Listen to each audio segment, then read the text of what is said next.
good time zone. A happy birthday to all of those around the world.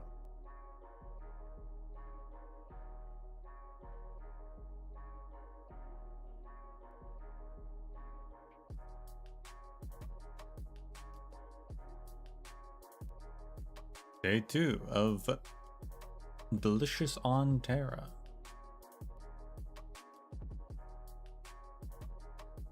Will our heroes be freed from the corruption of the demon? Probably.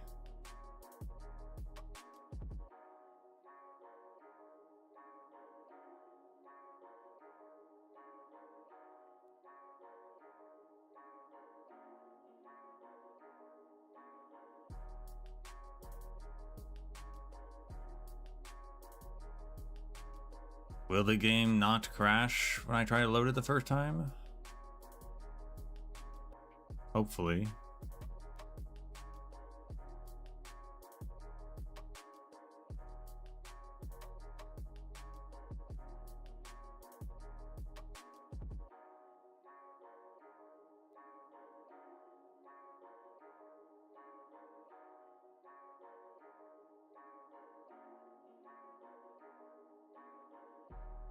I think we're good. Wabam!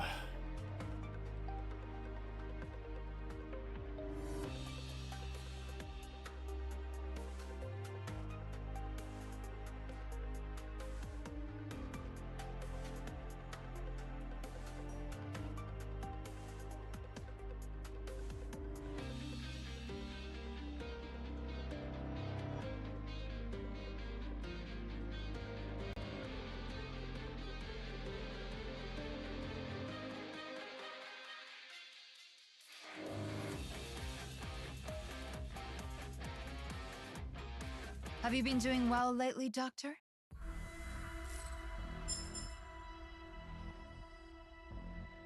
Did I not log in today? I guess I didn't log in today, apparently.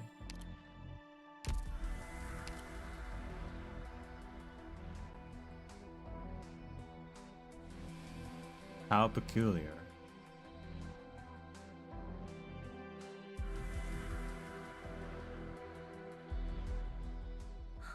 I like this place.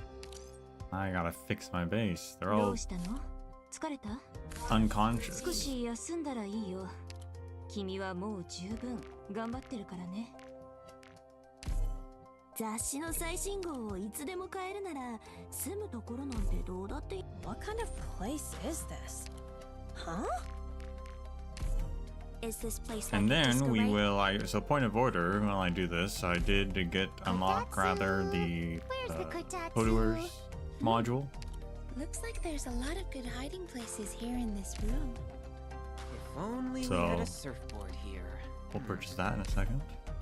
Good thing my equipment doesn't take up too much space. Let's really decorate this place. It'll be cozy in no time. Promise.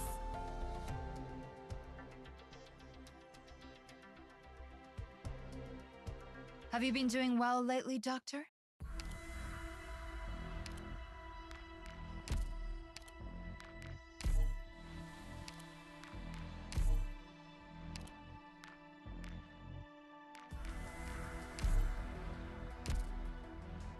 All right.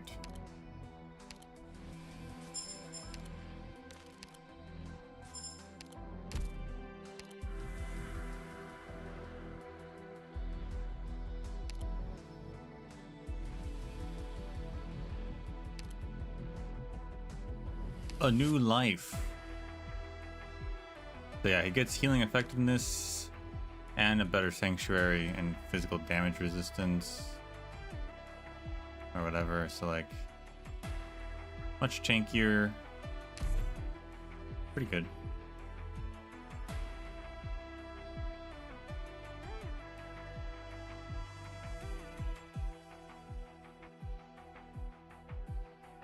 I think this is exactly what the story I wanted. By the time class let out, the sun is already setting. Hodor looks out the window at the deep orange sun hanging low on the city's edge.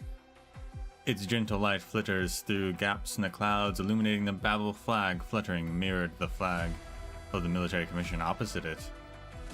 He feels a rare stir of emotion. Kazdal, his broken yet vibrant hometown, was about to settle peacefully into slumber. This was a scene he had only imagined as a child. He couldn't even remember how many times he dreamed of it coming true. Hundreds? Maybe more. In the empty room, a knock at the door interrupts his thought. He opens it to see a stranger. Mr. Roderer, General Manfred has invited you to pay him a visit, the stranger says. I haven't touched the base of the military commission in a long time. The general understands. He said you might need some time. The visitor continues. I'm only here as his messenger. Manfred, the current head of the military commission, who had played a role in Kazdal development. The general also said that if you refused, he'd come see you himself next time. The messenger adds before Odoer can respond.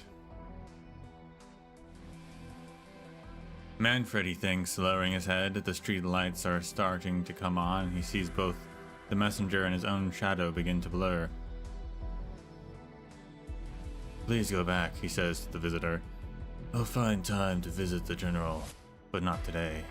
Then he closes the door. Odoer turns around and speaks to the shadows in the empty classroom. Welcome back. A figure emerges from the shadows, her back turned to Odoer. She starts to clean the classroom. You hesitated, Ines remarks. Some things are complicated, including your feelings on them. Right. You're not denying it. Right. I told you our top priority right now is saving enough money to open that shop you always wanted. Odoer says. The rest can wait. I know, she says, pausing slightly. I've always known.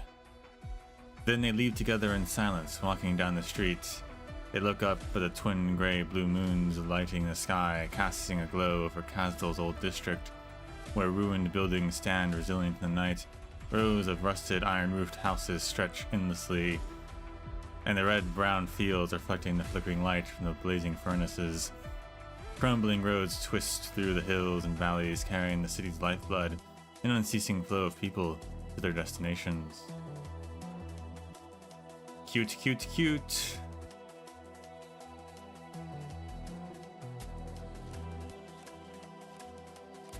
That's exactly what I was hoping for.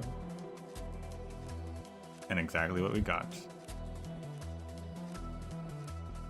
Odoer got his history class. They're gonna set up their shop for a nest. It's gonna be great.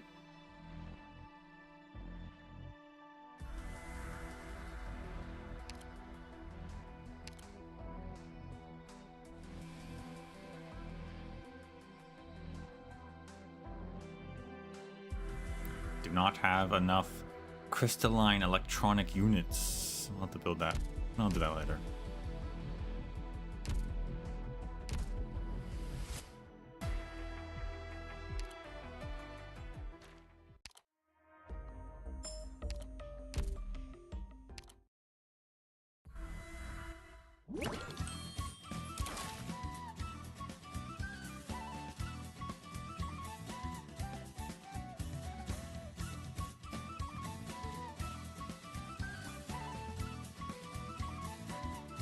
Last time, these four guys teleported to Terra from their dungeon.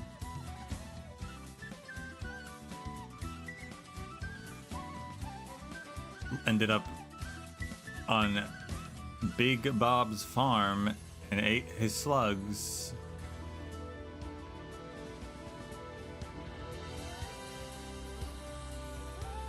And then Big Bob gave them a recipe book about all the food in Terra. And then they went out searching for Rhodes Island.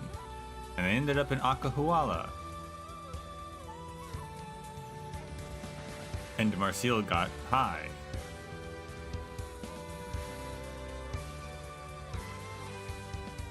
And then they ended up in Rembiliton, where Marcel got a flashlight. and thought it was magic. And then they ended up in Sami, where Marcial, a lot of Marcial and Senshi and Elias got possessed by demons and met Kyobi and Valakquin.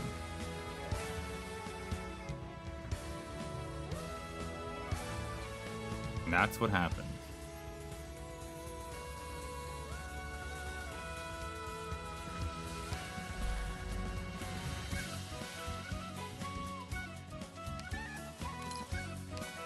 And now we're in Yin, apparently, and there's Bitey.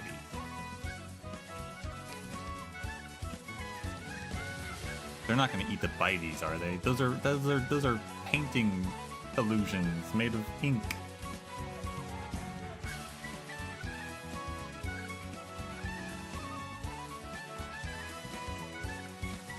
The painting offers no wine, still those who behold it indulge to excess.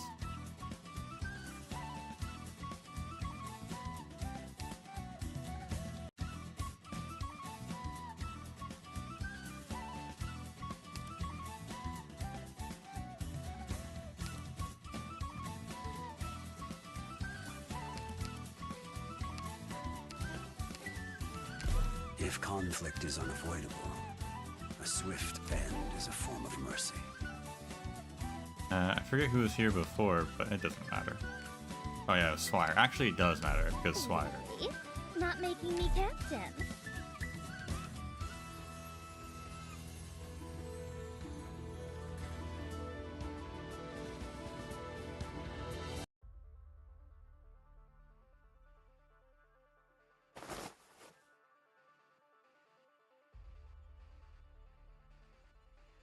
I guess we're not going to find out how they were walking north, possessed by demons, got unpossessed, and ended up in Yin, but whatever.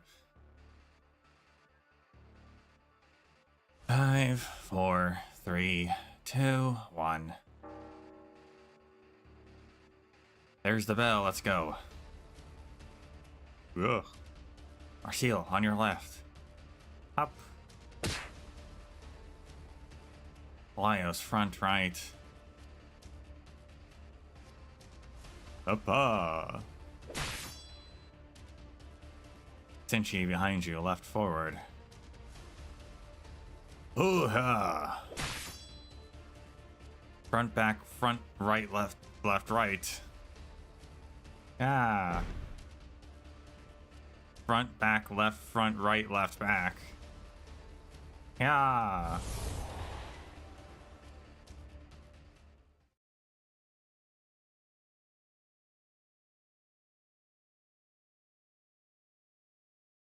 That's all the ink spirits over here. Handled.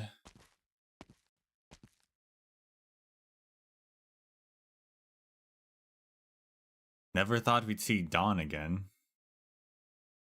They were actually just in the base painting that Dusk made, because the bell rang. They're specifically in the same one.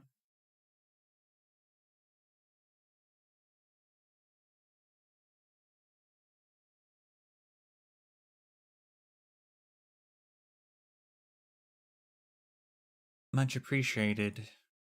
Oh, don't mention it. We're happy to help with any of your troubles, considering the village agreed to take us in for a bit. How do you accidentally come here? I don't know. They must have... Okay, because this is seemingly earlier in the timeline,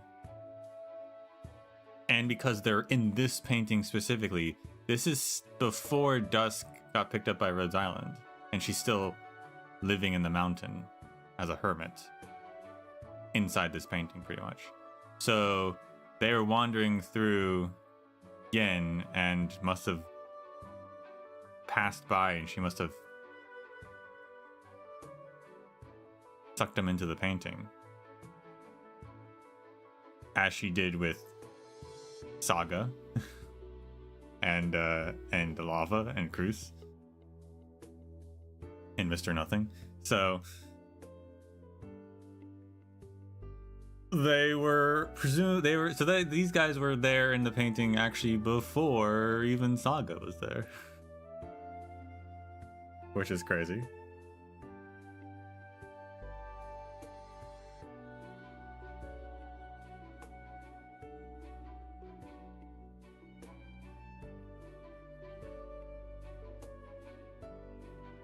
I'll be off then. Promise to help plant some veggies out in the fields. Denshi, you sure have gotten friendly with the locals. Is it not the same for you, Chilchuk? Uncle Zheng told me to invite you out over for a drink with him after you finish with the ink spirits. He should just admit he can't outdrink me and stop keeping challenging me again and again.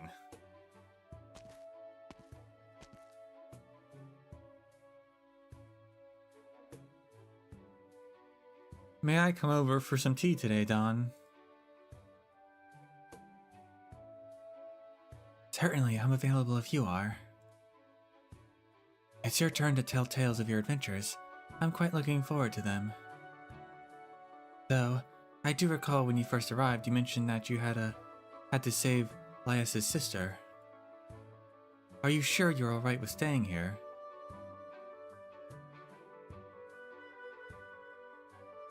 It's true that our goal is to save Phelan. But it's not like rushing will help us find a way to leave faster. Yeah, but it will stop her from being digested. Maybe dragons take a really long time to digest. But also, surely she'd run out of oxygen or something. I don't know.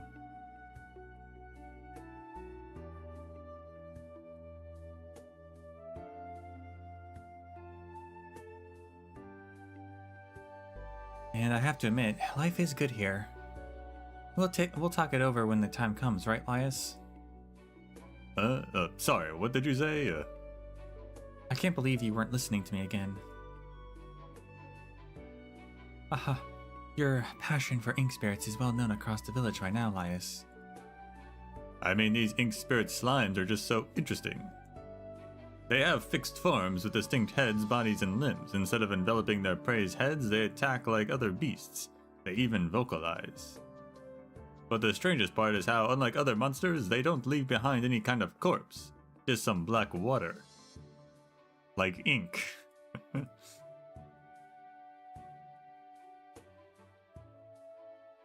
I told the village about all their weaknesses yesterday, but they don't seem very excited.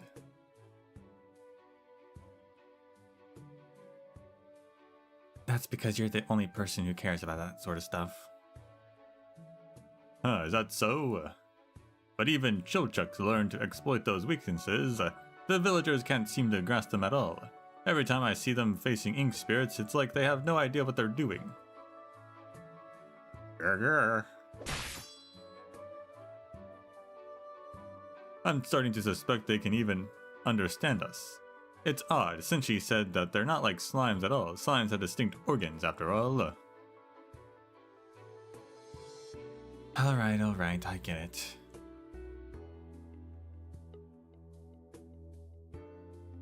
Did some of them slip through? Hurrah! That one looked a bit familiar. It's got a mole on its face. Where have I seen that before?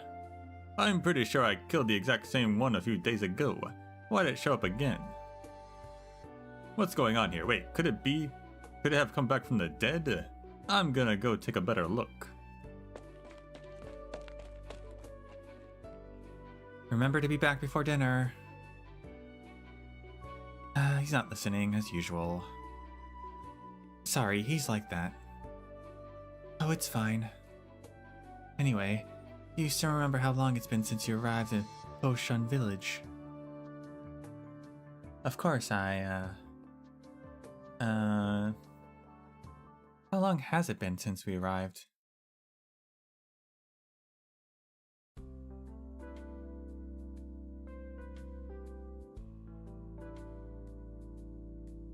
Wait. That's way too many of you.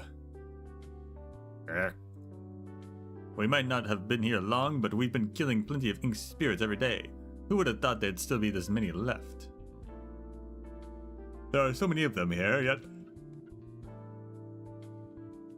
yet there's no sign of fighting. Could they actually coexist peacefully?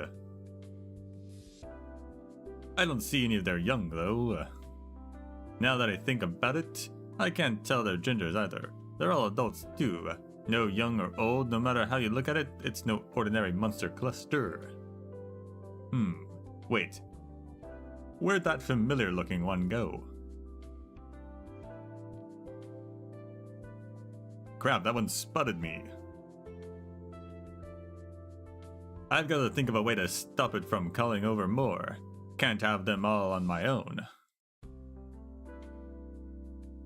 Oh no, it's about to call out. Here, have some fruit. Yeah, munch. Munch. What's that? You want more?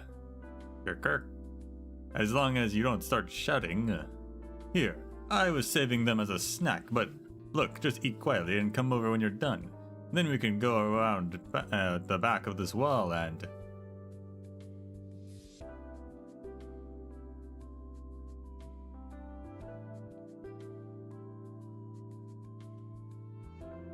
You're awfully well behaved. What's going on here? Sneakily climbs behind the wall, ready to pounce at apricots on the ground. Apricots pounce, proceeds to gobble up apricots. It just attacked the village, but now it's docile over a few pieces of fruit. Nom nom nom. Bites onto Lattice's pocket. What are you up to now? You attack the village, yet you don't seem to any happier when you win, and you flee when you lose. Now you're just snacking on apricots. Do you fight over food, but it makes no sense to attack the village for it? There are way more fruits in the mountains, so why attack so often just for a few fruits? The villagers haven't stolen your young or encroached on your territories, so where's all the hostility coming from? Wait, isn't that the one with the mole from earlier? Take this. Elias sends an apricot flying at the familiar-looking ink spirit, striking it right in the head with a poke or pock or... It staggers from the blow, but quickly recovers and raises its stubby arms to cover its head. But that's when the sweet scent of apricot hits it. Ah! Wait, are you here to eat apricots too? Here, catch. Rah rah. Munch. Let me have a closer look. Same mole, slightly bigger head than the rest, and a slender yet forked tail. You really are the same ink spirit as last time. I thought you were rather odd, what with your belly so full you could barely walk. Hardly a ferocious marauder. Did you really come back to life? Do you go through the cycle of life and death over and over? If so, that's pretty similar to our life in the dungeon. Is it? Ugh. I still don't get it though. If that's the case, then why attack the village in the first place? Is it just to eat apricots? Alright. This is the last of them.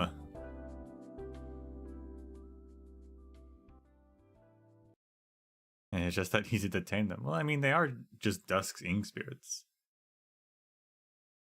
They're not bad guys. They're not monsters.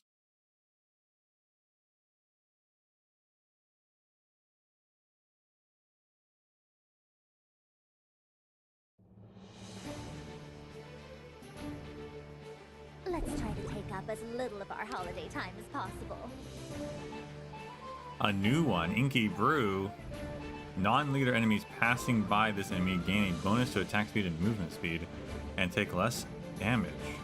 Really likes shiny berries. It is your tyrannies that fuel this flame.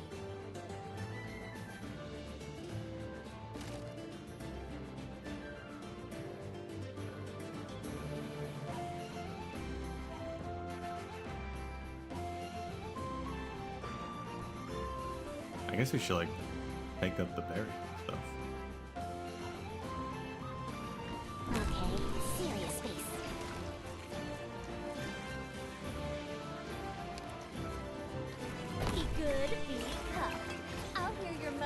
What? taking you in. Oh, they can't. Those guys are good guys? Wait, hold on. When did they become good? How does this work? Want a candy? Gotta pass on your last words. I have No. brew. When added to the pot, all allied operators gain 100 attack speed for 30 seconds. Then minus 50 for 30 seconds. And start repeating this pattern. Wow. Moving to designated location. Hiya! Now's not the time for hellos.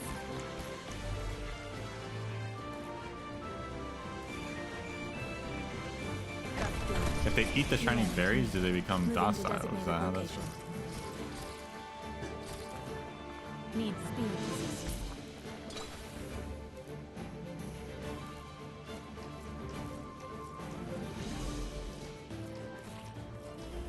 Can I just give them shiny berries? Yep.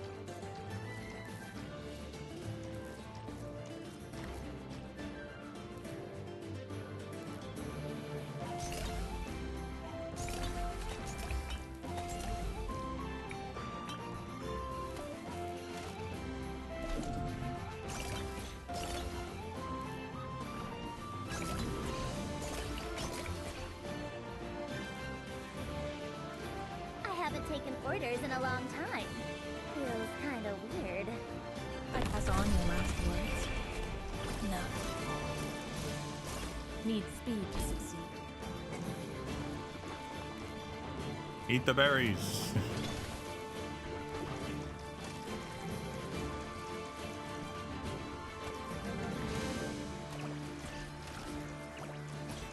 Hiya! Take like the water.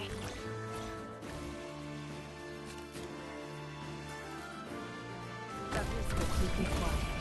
Need speed to succeed.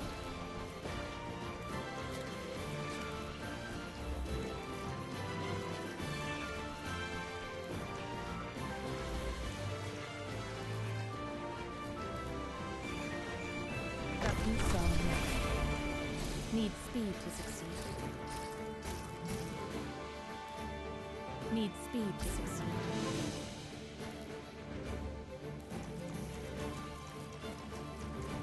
Hiya! Now's not the time for hellos.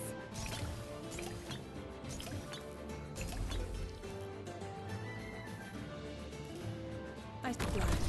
You ran into me.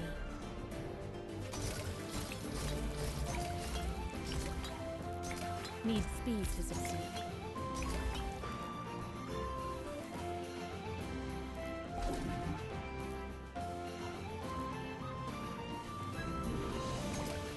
I cut left. You ran into me.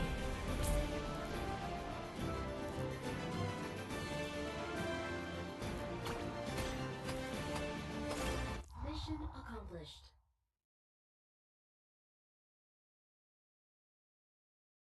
I like that you can make them friendly by feeding them.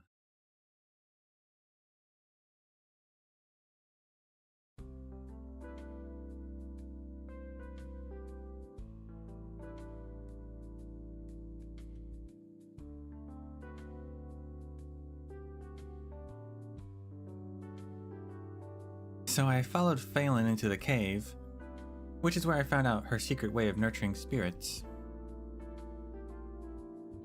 He also explained that ecology was, while we were there, it was the first time I realized how limited my experiences had been. That's the day she said, or she and I became best friends. What more can you ask for in life but a companion dear? And the way you talk about her, this Phelan must be very important to you. You're right, she's the closest friend I have. Yeah. Shouldn't you be looking for her then? I remember you telling me she was eaten by a red dragon, but you have some means of reviving her.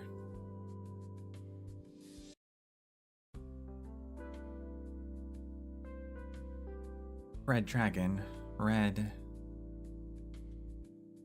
We will save her, and once we do, I'll bring her to Potion to meet you. Very well.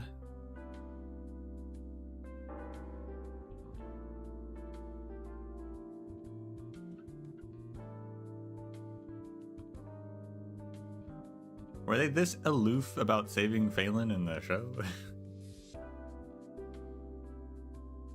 There goes the bell again.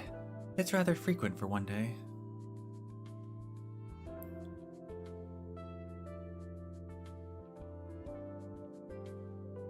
It better not be Elias' fault. I'll go take a look.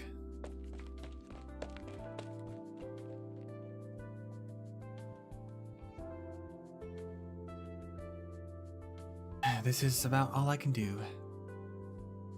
It seems it's up to you to save your companions, Elias.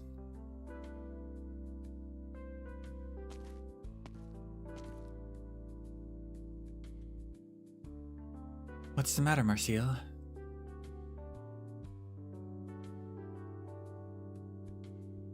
It's strange. The bell went off, but the ink spirits didn't attack. Elias hasn't returned either. Huh.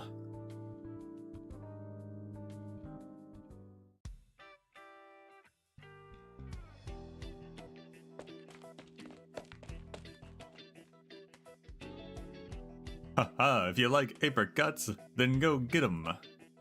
Up. He throws a handful of apricots he picked up into the distance, and a pack of bestial ink spirits, large and small, chase after them. Elias rejoices in watching them squabble over the fruit. They remind him of the dogs he used to keep at home. Right, they're just like Nusa, Onwotrid, Bofuchi, Dustrog, and Mui Mui. What kind of crazy names are all that?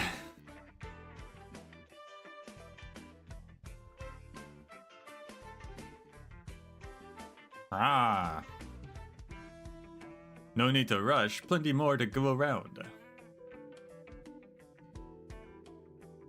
For the ink spirits that resemble sloths, Elias feels no need to make them fight over the fruits. He'll become familiar with the habits of these species of ink spirits, setting aside a pile of apricots just for them to eat as they please. Once they eat their fill, they lie down and the color of their backs begins to change.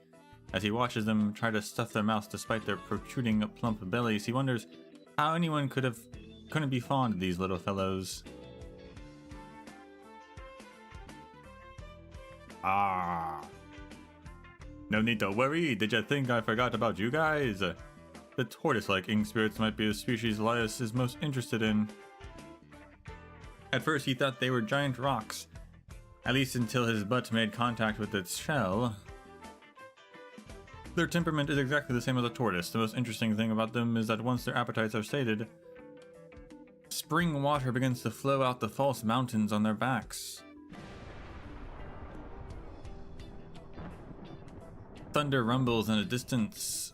Upon hearing it, the ink spirits begin to stand one by one. Though they discover that they cannot for one simple reason.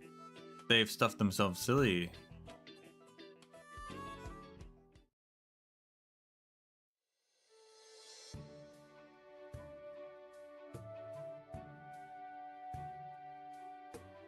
Aye, looks like it's gonna be a good harvest this year. And it's all thanks to you, Sentry. If you weren't here, my harvest would only be about half as much. All I'm doing is putting my knowledge to good use. Sentry, give me a hand. What's wrong, Marcial? It's been days since Elias went off to look for ink spirits outside the village, and he hasn't returned. Elias, well, the lad's fond of research. Let him be. The ink spirits haven't been attacking the village lately either. Surely something's happened to him. Oh, well, we're planning on staying here for longer anyhow. No harm in waiting a bit longer. No, we can't stay here long. We need to go beat the Red Dragon and save Phelan. Have you forgotten all of that? Huh? Now that you mention it, Marcial, how long have we been in this village?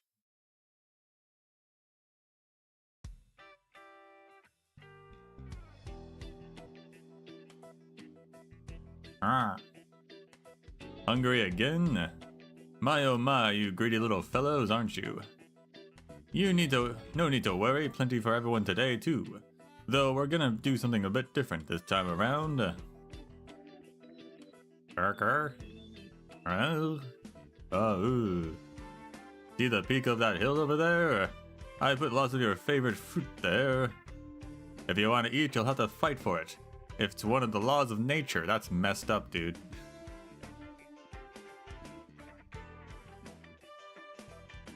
Well, if everyone understands the rules, I'll start counting. 3, 2, 1, go! Get running! The ink spirits start charging towards the hilltop on his command, all save for the tortoise-shaped ones, that is. Oh. Oh, you'd like me to sit? You really want me to ride you? Haha, you're the smart one. You figured out that instead of fighting the others, you can just butter me up. Oh, ah. Alright, here, have a bite.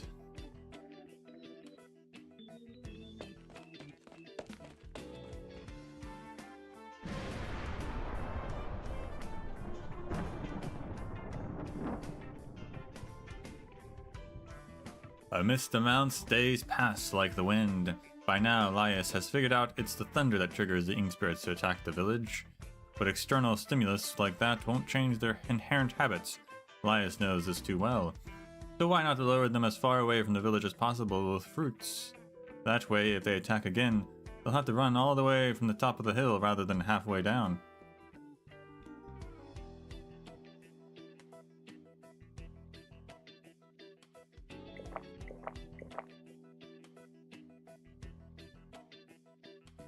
Ah, this is some really good stuff.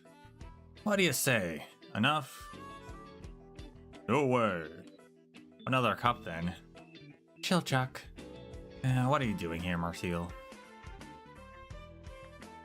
Stop drinking already. Laius has been gone for who knows how long. The ink spirits haven't been attacking lately either. He must have done something. Then let him do his thing. I'm drinking here. Figured he'd be like us from just a bit earlier. Right, he's practically a villager at this point. Chilchuck, do you remember how long it's been since we arrived here? Do you remember how we need to rescue Phelan? Do you remember that your least favorite monster is a mimic? His least favorite monster is the mimic? That's just bad taste, dude. Mimics are awesome. Yeah, my head. Is your memory coming back? Chilchuck, are you alright?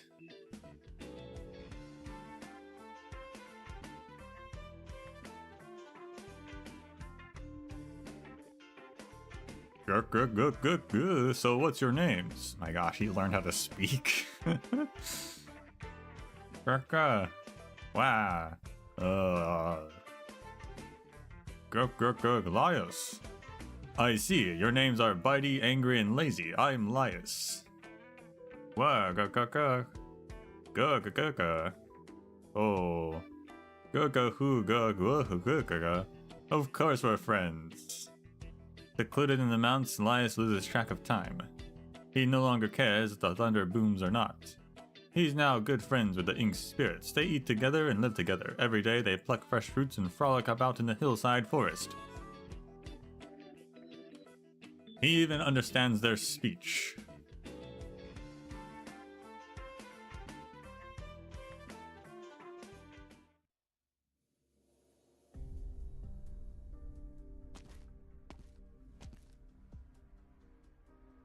You're sure the lads around here? No, but the ink spirits all came from this direction. If he's been researching them with this whole time, I figured he'd be here. You said that ever since you came out here, the ink spirits haven't been attacking the village as much. Maybe he did something to stop them. But I've got a sneaking suspicion he's run off to play with them, God knows where. You might be right, we better find him quick.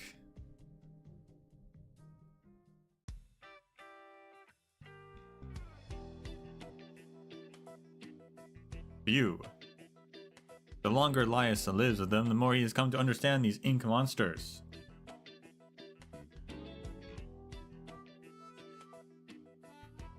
I should head back and tell everyone about this. They'll be amazed. After all, Woo, come with me, I'll introduce you guys to my companions. Wooger. Woo woo gugga. Don't worry, they're good people, they won't harm you. Woo. Gugga, yeah, I'm sure they'll welcome you all.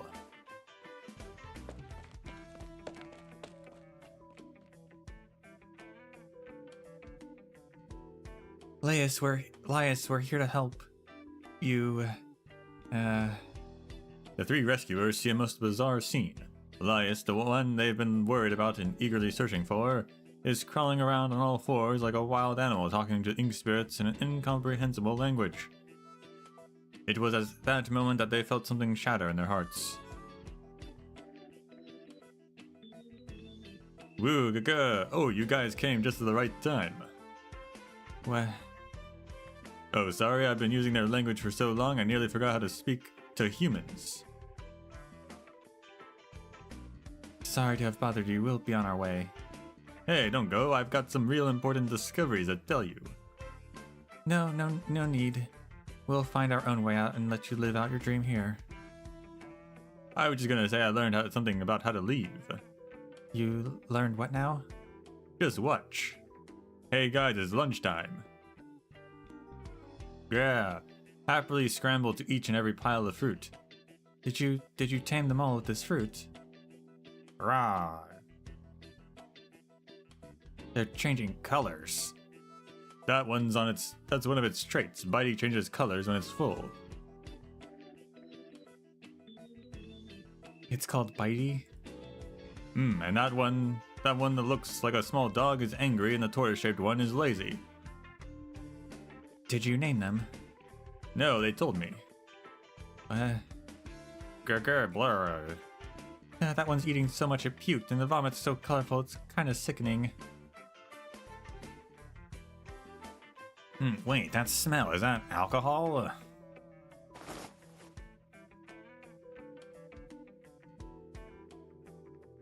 What are you doing, Senshi?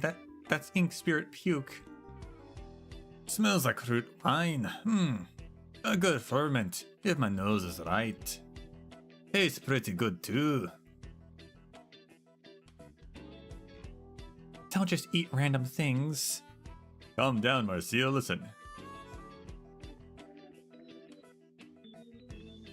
Listen for what? The sound of what's sloshing around in their bellies. This one has wine inside. Well, this one has jam. And keep looking.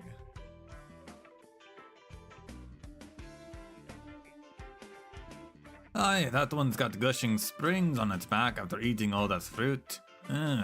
This. Oh my, how interesting. It's fruit juice.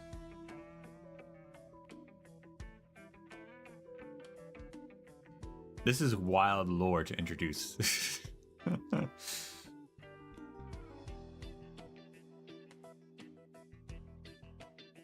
What does any of this have to do with getting out of here? Wait a moment and you'll see. Senshi, do you have any containers we can keep the jam and drinks in? I do, but I've been drinking in the village a whole lot recently, so I got a few cups and bottles on me. Don't tell me you're thinking of... Don't tell me you want to. Nicely done. Though this jam needs some sugar if you want it to be palatable. As for the juice, it's refreshing, sure, but a bit bland. Well, if we blend the juices that go well together, add in some sugar and stir until it's mixed evenly. Pour it into a glass, add fruit slices for decoration, and it's done. My improved ink spirit wine, jam and juice, give it a try.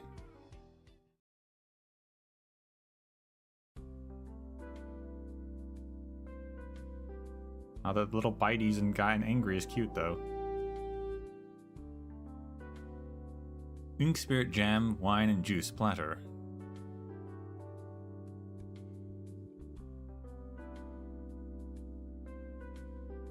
Serves for beast form ink spirit 1 flock, plump ink spirit 1 flock, mountain form ink spirit 1 flock, assorted fruits 1 hamper, sugar to taste.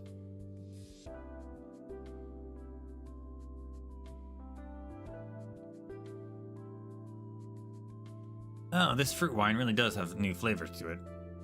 A bit too much sugar for one day, though. We should get some exercise to work it off. I really don't want to speak with people who are willing to eat vomit. Honey is bee vomit, Marcille. The vegetables I grow on the golems are also fertilized with excrement from people in the dungeon. Stop, I don't want to hear it. What's up, Louse? You haven't said a word since earlier.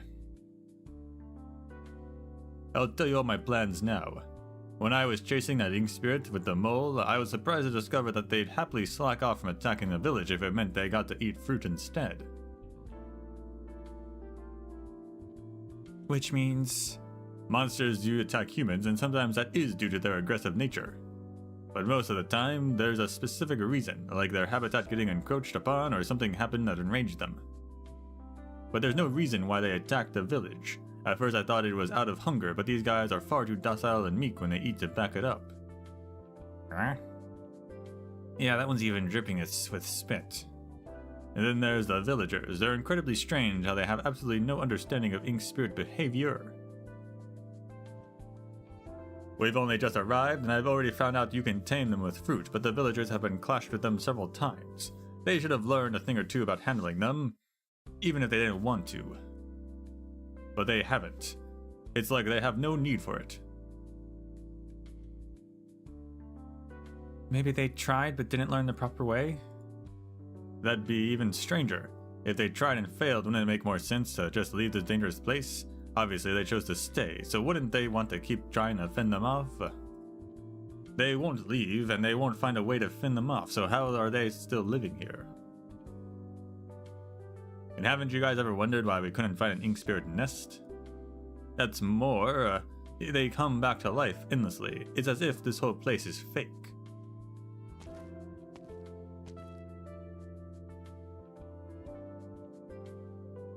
Oh, what an interesting theory.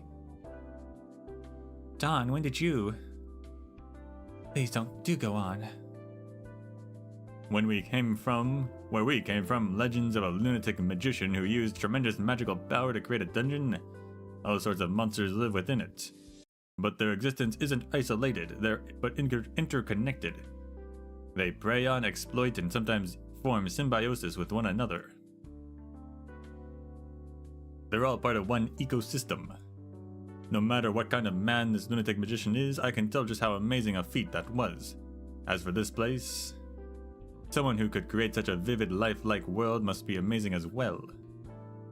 But, drooling and smacking its lips, I wonder why didn't this person design a more complete ecosystem when creating the ink spirits?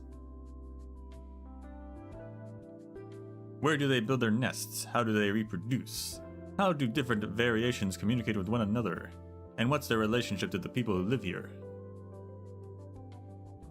I'm so curious about all of this, but I don't see how all the pieces fit together. Why did that person make the things this way?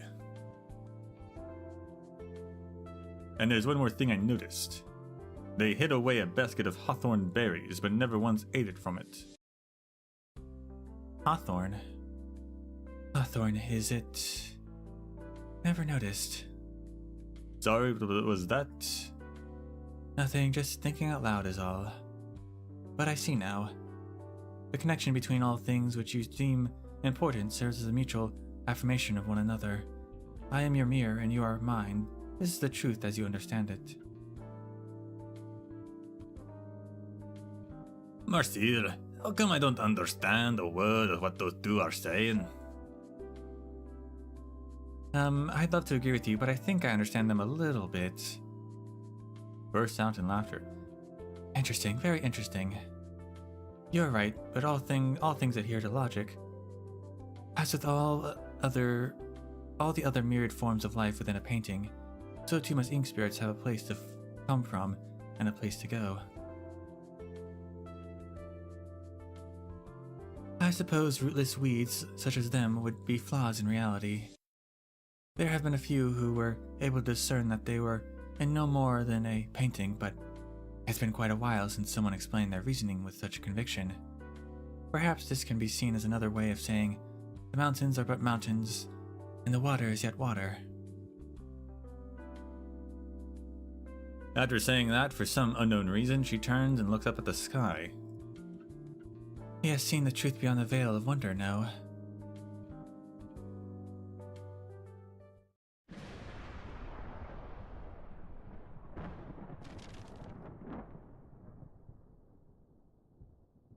Huh?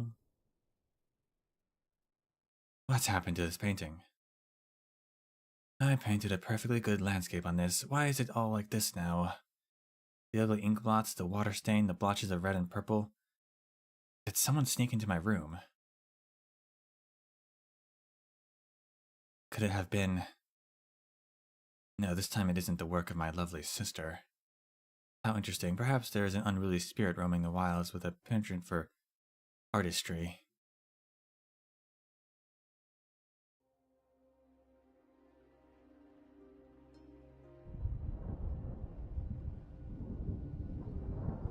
Whoa! Where did that huge thunder come from all of a sudden? Oh dear. It seems you've made her truly angry. What? Who? Who's angry? And no wonder. With all the ink spirits you lured over, and how you got them so drunk they can barely even stand, this is the first time I've seen them like this. Don, what are you talking about? Look, up there, someone's falling out of the sky. More like flying, and she looks pissed. Maybe she's a magician who created this place. Lias must have made her mad with his blabbering. What? But I didn't say anything wrong. No need to panic. She's not here to harm you. Just consider it a unique way to send you on your way. The ink spirits are simply her distracting thoughts, and as such, I hope you understand why she didn't feel the need to organize them properly.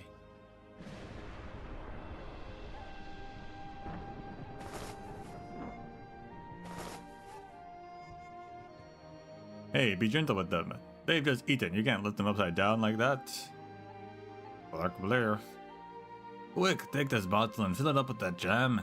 Don't let it go to waste. Get out now. What? How are you drawing with that sword?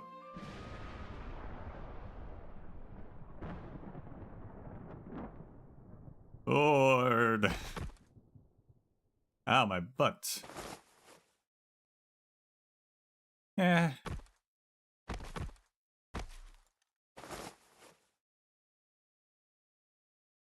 How did we... Are you guys alright? I'm here, still alive. I'm alright too. I can smell the sea. Are we close to the coast? Oh gosh. I don't know, but at the very least, we've gotten out of that place, probably.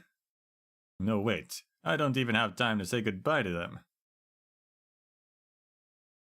I guess things really did work out thanks to Lias' love of monsters. Wait, Marcille, your mouth. Why is it all black? You couldn't stop yourself from trying some earlier, could you? Wait, it's the same with you guys. What is this taste? What did we just eat? You ate ink. That's all it is to it.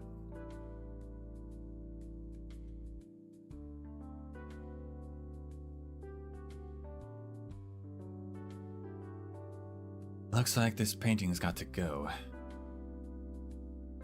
I thought they were just an amusing bunch. Not going to try some. There are some hawthorn berries here too.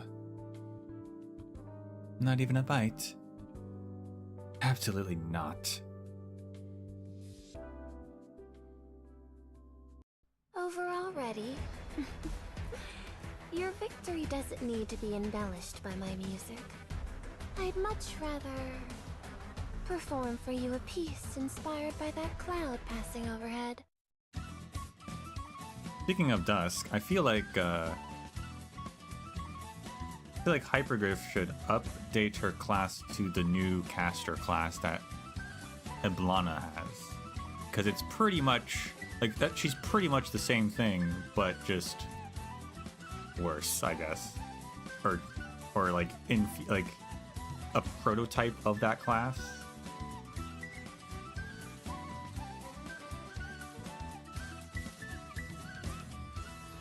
But she really is just the same thing that Ablana and Techno are.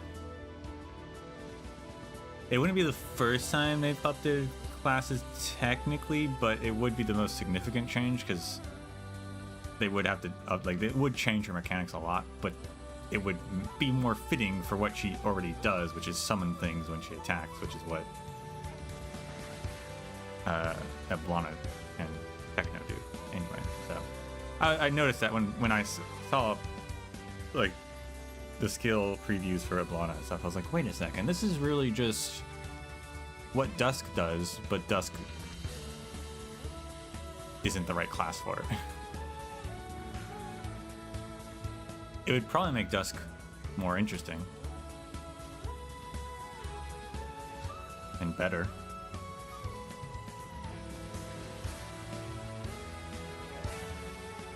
It is kind of a necromancer class, that's true. But it doesn't have to be.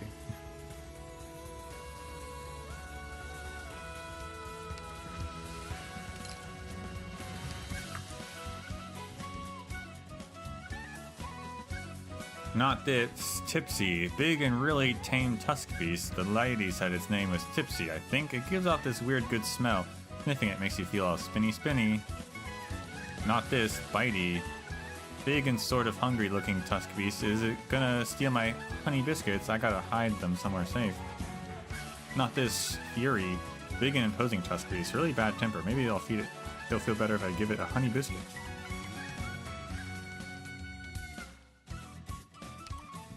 I fed Tipsy some shiny berries and it gave me this juice. It's got a weird scent and drinking it makes you dizzy.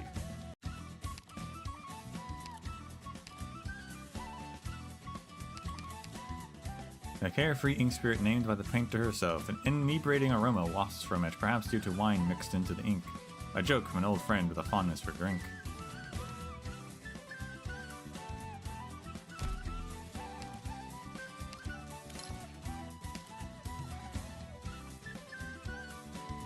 Seafood platter. Oh boy.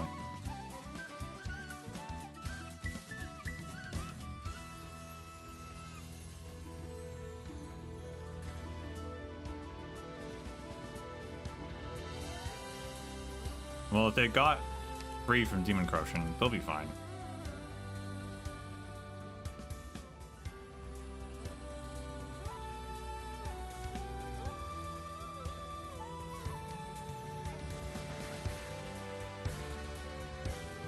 Be extremely careful when handling raw seafood.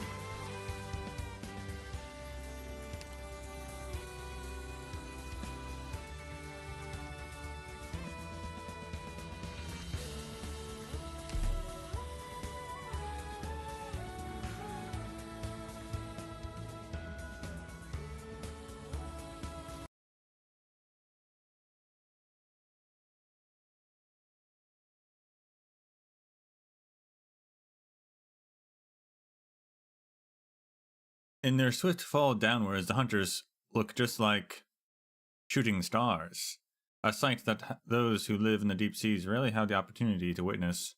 With his desire and plans clouding his head, the bishop has, of course, never looked up at the night sky to enjoy that spectacle. But they are different. When the abyssal hunters had to fight for their lives and escape from the melancholy and sacrifice, they swam upwards, and when they finally reached the surface, they could only solemnly gaze upon the star-filled night sky. The hunters have all etched the destinies of their short-lived stars into their hearts. Despite everything, the darkness can still be broken.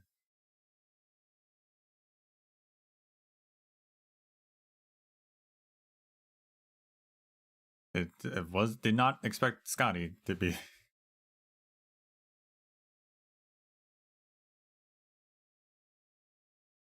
Now die. 3 shooting stars illuminate the deep passageway. The bishop is horrified, but because it has neither lungs nor vocal tracts, this thundering sound is as close as it gets to the scream for its current body. Amidst the debris and crumbling walls, a monster's bloated, dying form sprawls across much of the karst cave. Once emitting a strange, eerie beauty, its bizarre body now begins to stiffen in dread as it faces impending doom.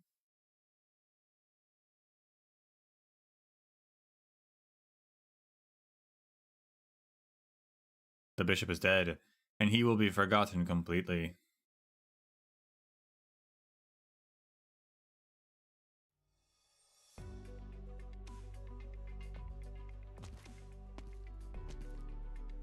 This is bad. There is not a single living thing outside this city. I don't think we're gonna be able to restock our supplies here. Anyone find anything? Nothing on my end. The folks in the other parts of the city won't say a word either. They react when they see food, but won't answer any of my questions. Don't even bother asking them for supplies. I've been giving out bits of whatever rations I had on me. Things are mostly the same for me. The only word that comes to mind when I look at these houses is miserable. Hard to imagine how the locals even live here. I've searched a few markets. Seems like they're all long abandoned. Safe to say most people here haven't had a good meal in a long while. Breaks my heart. Yeah. I followed someone to the coast thinking I could find something there, but...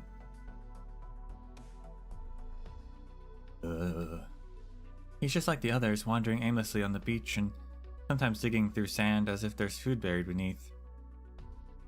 Hungry.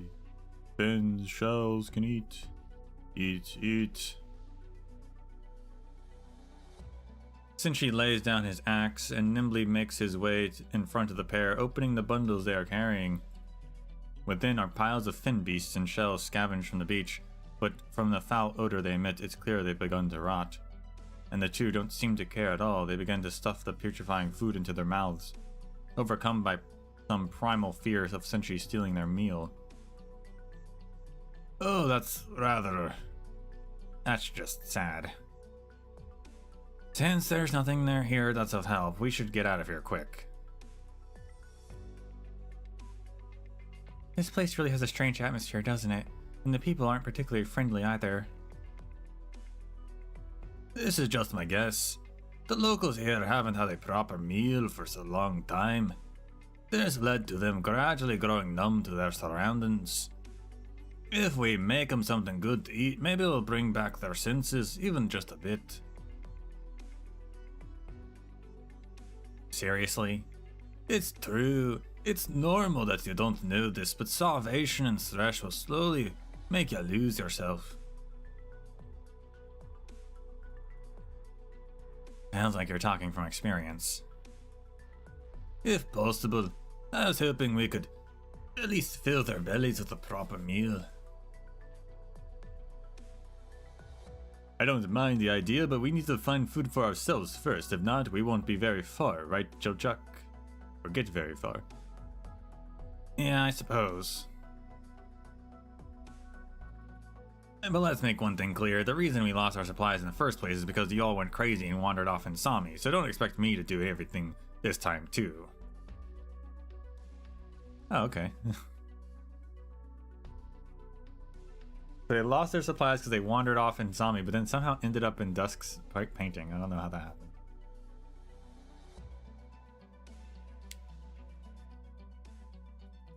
Well, naturally,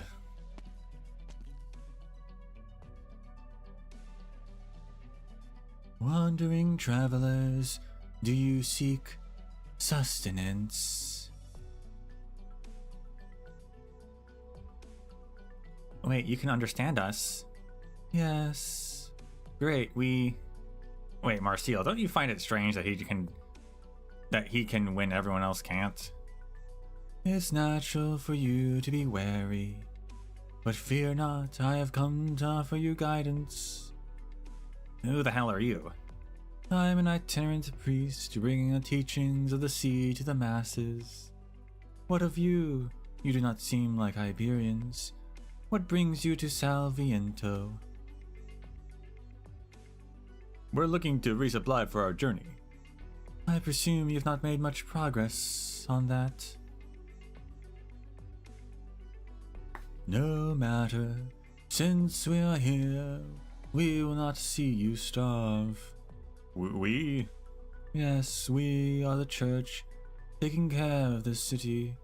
All under our eaves are brethren.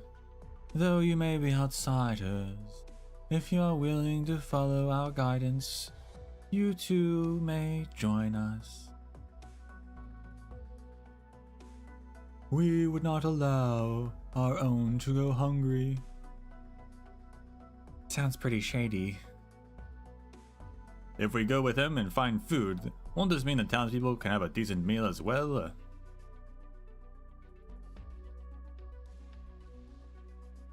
And don't say that like you're actually thinking of joining his cookie cult. The ocean's blessing is boundless. It will not mind sharing a sliver with you. But it is only for the strong and worthy. What do you mean? I bet it means he knows where the food is, but not everyone can make it out alive. That is one way to interpret it. I wouldn't want to influence you into danger. It's just tell us where it is. We're experienced adventurers. We can handle a little bit of danger. If you say so. Follow the coastline south. There will be a cave. What you seek is within.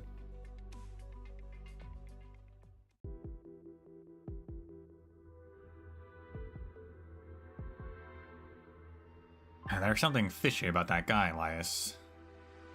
I know. Then why did you listen to him? I have a hunch whatever weird's going on in town is connected to the church he was talking about.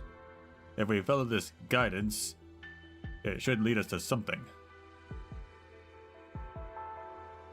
Besides, if there's an ambush waiting for us, I'm sure you'll notice beforehand. Well, I guess you're right. What's that? A kraken, it's huge. Elias, look out. Calm down, I don't think it's moving anytime soon. It's already dead. Wow, a kraken this huge, the church wasn't lying to us. Look at its tentacles, its suckers, its sea anemone-like organs. This must be its head? I'd love to see what it looked like alive. It should be the size of a tower and would have looked impressive. Though it does taste rather nasty. This isn't a kraken, though they share a common ancestor. My stomach's starting to hurt. Still, you shouldn't just eat things you know nothing about. I agree, we shouldn't. Sea creatures can contain toxins after their death. Take crabs, for example. They may be contaminated by harmful bacteria, even if they haven't been dead for long. If you really want to eat something, we can see if there are any parasites still alive in there. I shouldn't have gotten them started. I've learned just to say nothing in times like these. I do wonder though, who killed this giant creature? It must have been hard avoiding these tentacles. Elias, shush, I hear something. Marcel uses a stick to hoist a gooey fluorescent thing. Ew, I feel kinda sick just looking at it. It glows even during the day, it's beautiful. Absolutely not, I'm gonna throw it away. What a waste. Say, what's that you threw it on? What is this? The Seaborn? Exclamation mark?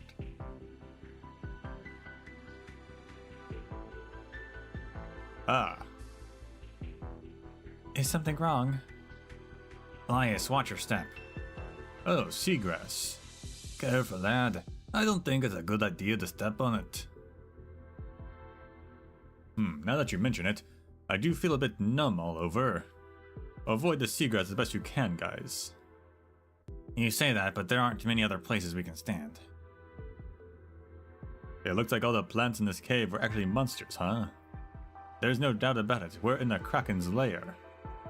Which means all these things coming out from the deeper in the caves must have lived alongside it. Which means fresh ingredients. Marcel, can you use your magic on the seagrass, set it on fire or something?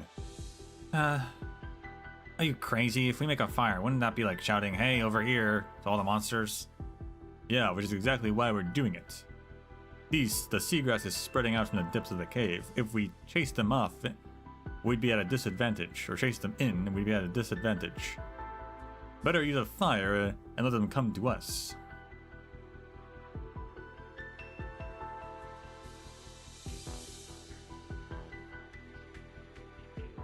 Sounds like you really thought this through. Don't worry, we're not going to take them head on. We wait outside. Once they've gotten enough ingredients, we'll get out. And if something happens, you can count on you can come to our rescue. Whatever. They must be going through a rebellious phase. On a separate note, haven't you considered the remote possibility that I might not play along? From his expression, Marcille can tell that he never even considered she wouldn't. Fine, cover your ears.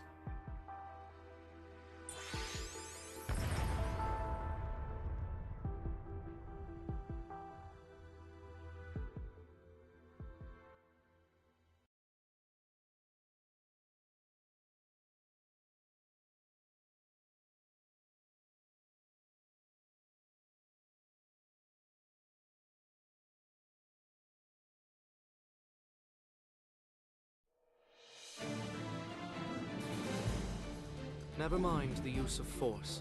Wow, that's a lot of Death has crawlers. its own Okay. resting place.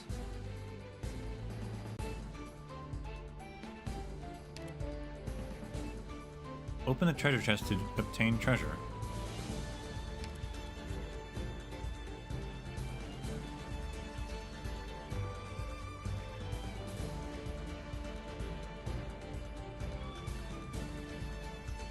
Easy peasy.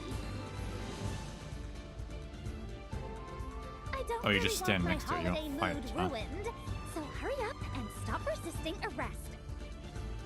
Bad luck. You ran into me.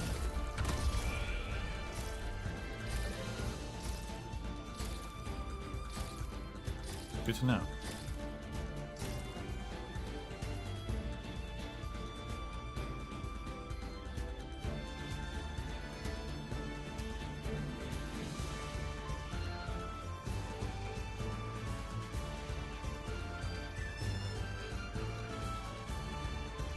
My sword will respond the instant I spot the movement. That's not a treasure. Want a candy? Moving to designated location. Don't like that. I got this. Focus elsewhere.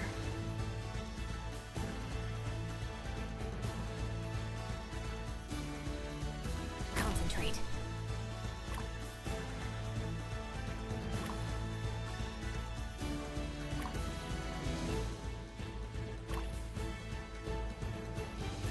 Got this will keep you quiet.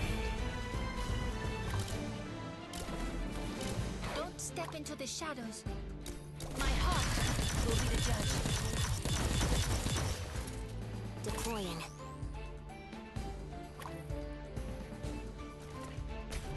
Oh my gosh.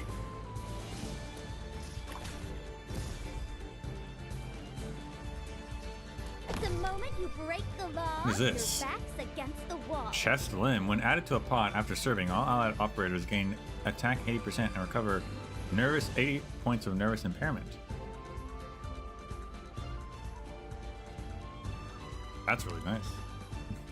Pass on your last words? No.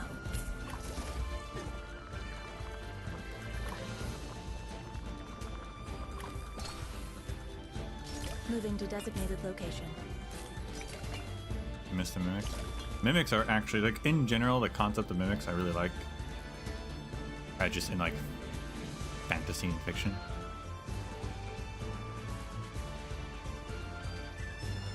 So I don't understand how Chilchuck could hate them so much, apparently.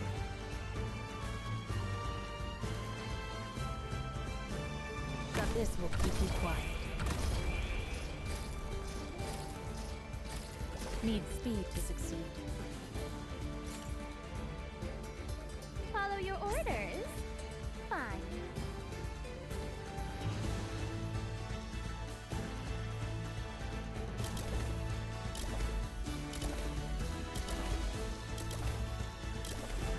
Don't step Wow, she into the destroys shadows. those guys.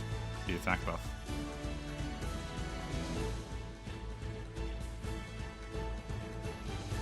See the light of my lantern? I'm right here. I pass on your last words. No.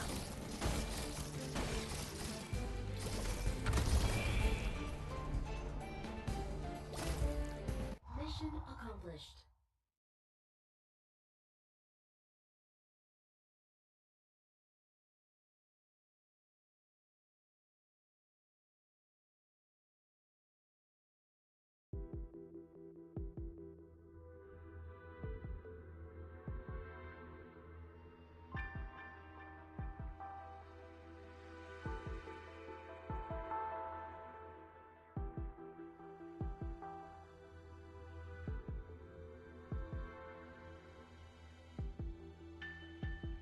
Oh, that noise.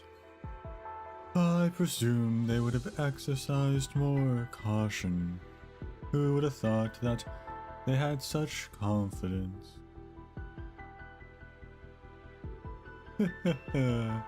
No matter, the outcome will be the same.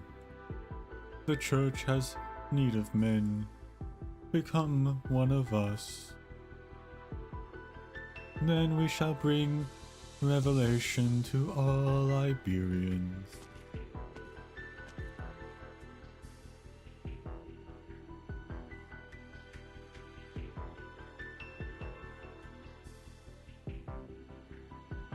Yeah, that should be the trap set. Just need to wait for them to get enough ingredients and get out of there. Should be enough to buy them some time.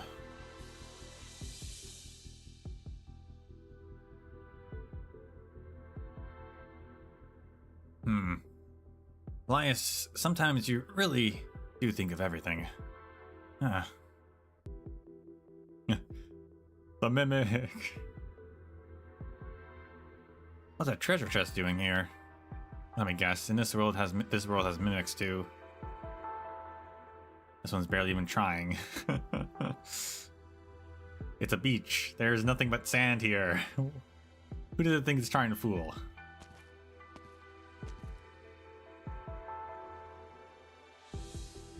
Footsteps. I think it's that weird guy.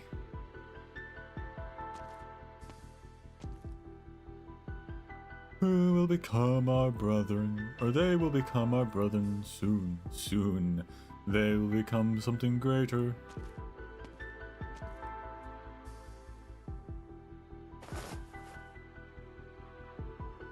Ugh. It's him, alright. I knew he was sending us to our deaths.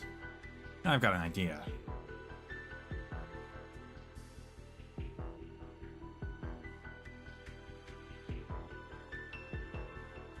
When the Inquisition comes, they too may have a feast. Taste of what? Hey, taste? He said taste, not feast. Why haven't you gone inside? I'm not much of a fighter myself, so I'm waiting outside. Is that so? You mentioned the Inquisition. Who are they? Our common enemy. Oh, mind telling me more? It seems the Stirran has no talent for combat. I suppose there's no harm in chatting with him. With this build, where could he even run off to? I do not mind. We might be seen talking here. How about we go chat by that chest? Very well.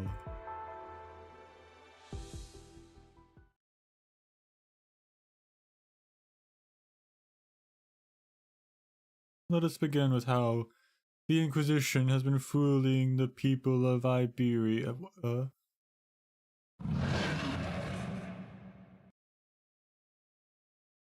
Slams open, devours whole, clamps shut, sways contently. Wow, he just got betrayed by his own by his own god.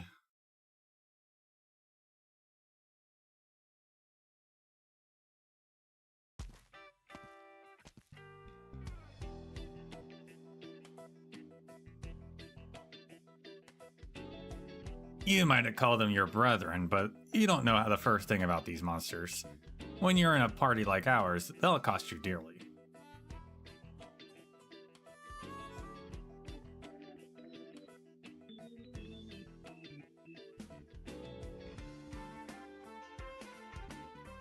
Phew, that's all of them handled. I thought there might be more. If they were living alongside the Kraken, they most probably fled when it died. The ones who killed it in the first place must have exquisite taste. Think these monsters are edible, Senshi? Well, I'm certainly not eating any. They're disgusting. I think as long as we handle them carefully, we can turn them into healthy but delicious meals.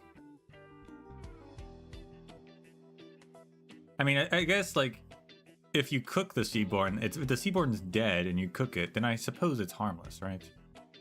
The people who are eating it in Salviento were just going to the ocean and just eating it. Like, they weren't, like, doing anything.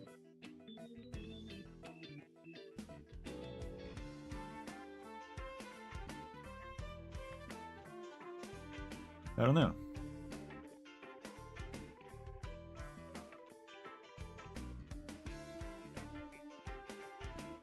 But if it is dead, then, like, maybe it's fine. We're not that far from the city, though, or particularly hidden. There's no reason the locals wouldn't know of this place. If they won't eat any of this stuff, surely that means none of it's edible. That mysterious priest must have sent us here to die. Not necessarily. These are monsters, after all.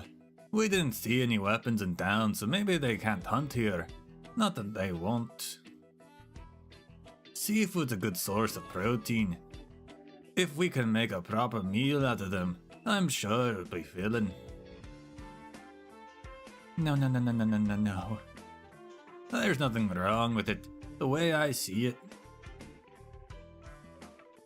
I might not have cooked Kraken before, but I know how to handle fish, shellfish, prawns, and octopus. Here's a crazy thought.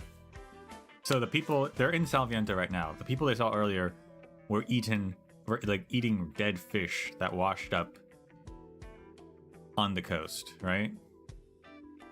But in Undertides, Salviento, we see the people have a ritual where they'll go to the ocean every so often. Seaborn will meet them and let them eat the Seaborn, right?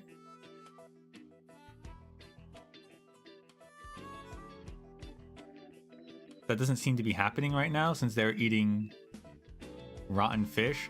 What if what if these guys cook the people of Salviento this meal of Seaborn, and that's what causes them to start eating Seaborn by the time Undertides comes around? And it's all their fault. It's all Elias and Senshi's fault.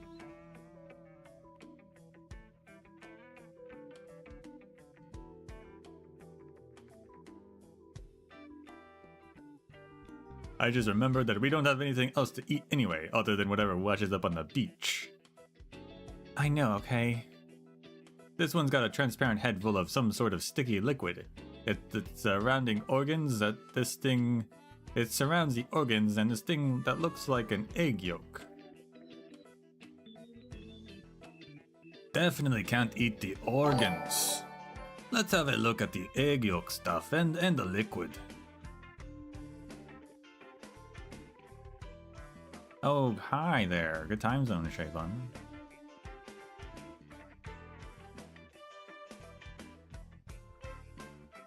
It really reminds me of an egg. I'll try beating it in a bowl later. Looks like the inside of an egg to me, too. You two do realize we're in the middle of taking care of monsters, right? Can you save the cooking talk for later? Don't say that. This is the best way to research monsters in general. Have you noticed how you've already helped us cook these sea monsters? Or sea anemone monsters, Marciula? Oh, you're right. I think it's a bit burnt after getting hit by explosion magic. Then there's this strange seagrass. It's just withered and up in the fire. It's probably edible, right? How about we hold off on trying it? Probably inedible, rather. Yeah, I wouldn't eat the seagrass. I don't know. I mean, I wouldn't eat any of the seaborn, but...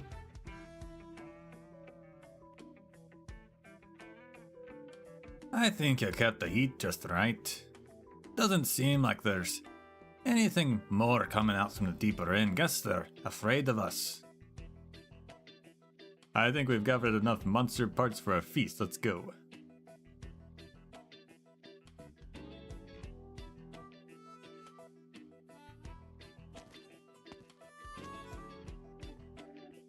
Chill, Chuck.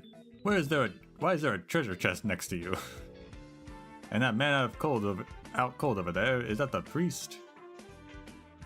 Yep, thought he could talk us into walking to our death, so I decided I'd use this chest to teach him a lesson. Did it not eat him? Wait, he was lying to us? We really did manage to get lots of seafood there, though. And did you just say this guy? Yeah, I figured this world was going to have mimics too. Slams open, slapped by Chilchuck, unable to reach anything, shakes angrily. Seems like you've got it under control. Well, it's pretty crappy at hiding itself. Anyway. I assume you're going to want to see what this world's mimics taste like, so here, take it. Wow, really? You're the best. Does this count as playing nice with him? Probably. You're a good egg, lad. Shut up. Come on, let's go start a fire on the beach.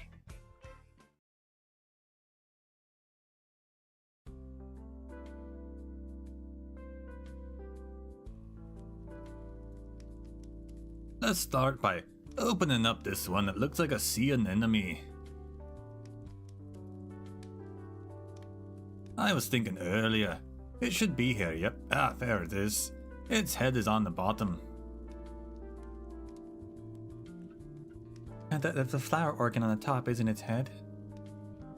Let's cut it open and get a better look.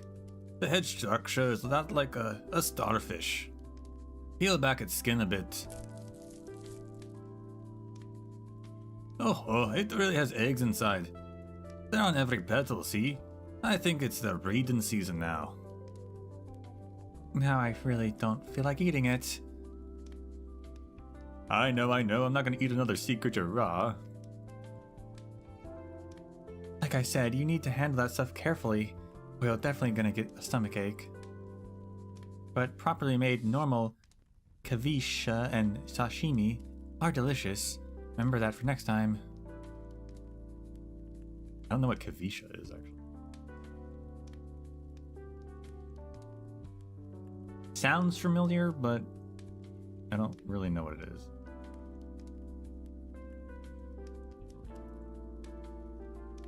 A cold dish consisting of fish or shellfish marinated in citrus and seasoning.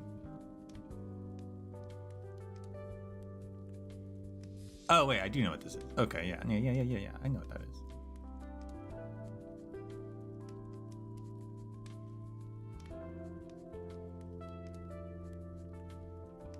Then how do you properly prepare normal raw food? Heh, told you not to say anything. Well, go on. Add mustard, lemon slices, onion, coriander, minced garlic to soy sauce, and if you have fish sauce, add a dash of it if you'd like, and then in goes the raw seafood. Well, mix well and leave to marinate. Something along those lines. Sounds great. But we don't have any soy sauce or mustard.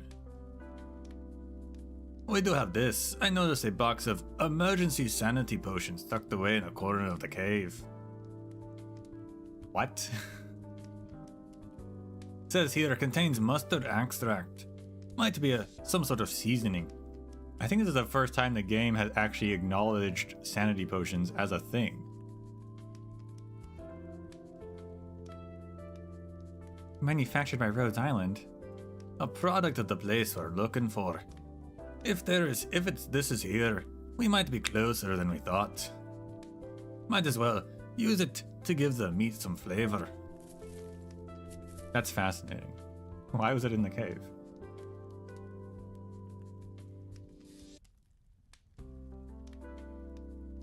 And it has mustard extract in it. Fascinating. Fascinating lore. Got some weird lore this time around. We just need to cut these up into the right size, put them in a container, add in some emergency sanity potion, onion and minced garlic, then maybe add the raw meat and mix it all together. Here, try some. Delicious. As for everything else, let me see.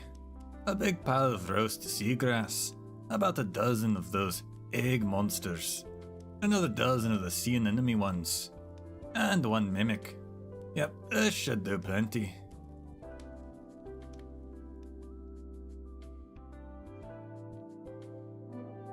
Nutritious seaborn full course. Not sure about that flower one, but the mimic looked pretty good, and the soup thing.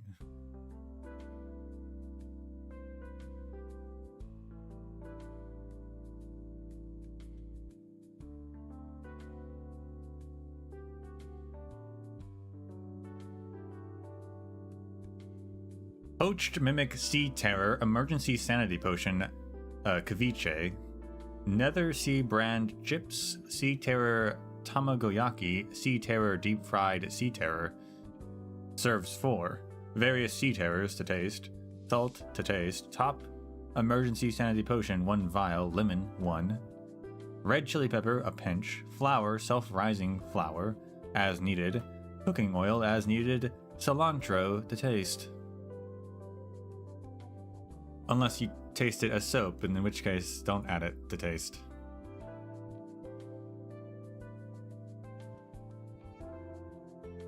And there you have it. It looks like a lot, but there's still plenty left over. Should be enough to feed the city folk, he says. Even though it explicitly says it serves 4. Maybe he made multiple full courses. It smells amazing. Though the ingredients are a bit unusual, it actually looks pretty good once it's all cooked. Do you really plan to share all of this with the people in town? Seems to me like you guys are itching to dig in. But they don't even understand us when we speak. I've got a plan. We start eating here by the coast, which will attract those wandering the beach. It's clear they still possess some sort of reason. We let them eat their fill, then they can share the rest with their friends. So it's just an excuse after all. The locals might not be too familiar with this style of cooking. I do think we should demonstrate that it's edible first. You heard him. Eat up, everyone.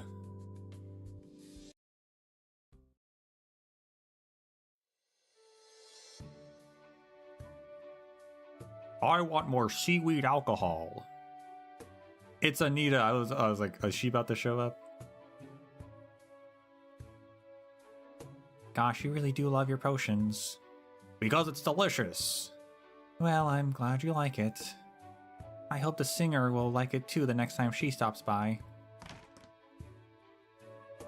So this is this is okay. Well, my fun little theory about the eating the seaborn is incorrect. This is post Undertides.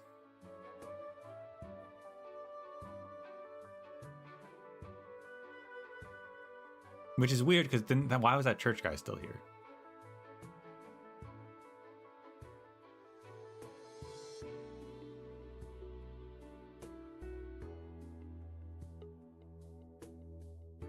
Wouldn't Salviento have been retaken after Undertides? I don't know.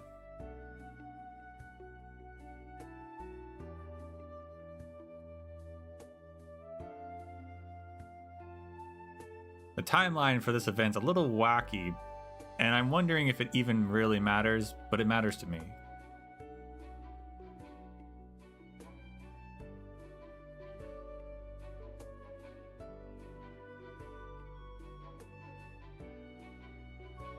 What's wrong?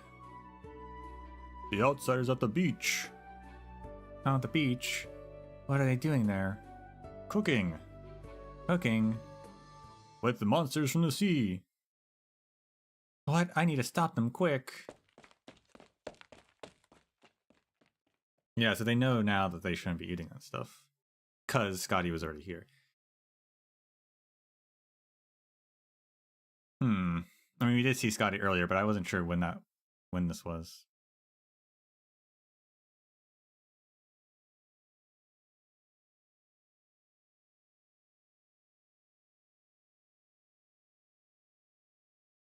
We'll have to look at the timeline, because now I'm like, do we know that?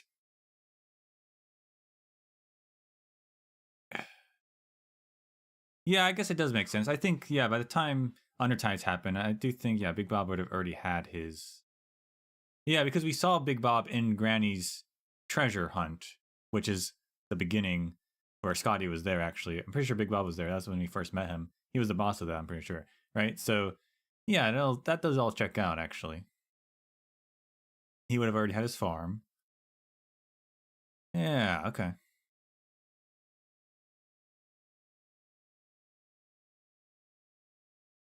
Too late.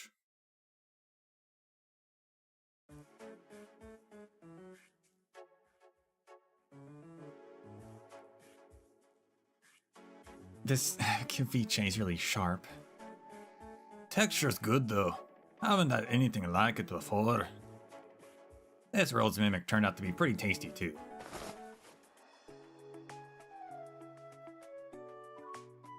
I guess this guy got eaten but didn't die. Which is weird, but okay. Wee many. What's that smell? It's good. Oh, that lying priest woke up. So good. Wait. What are you doing? What the hell is that you're cooking? Oh, hey there, Mr. Priest. That cave you told us about was really full of seafood. The townspeople don't need to go hungry any longer. Want to try some?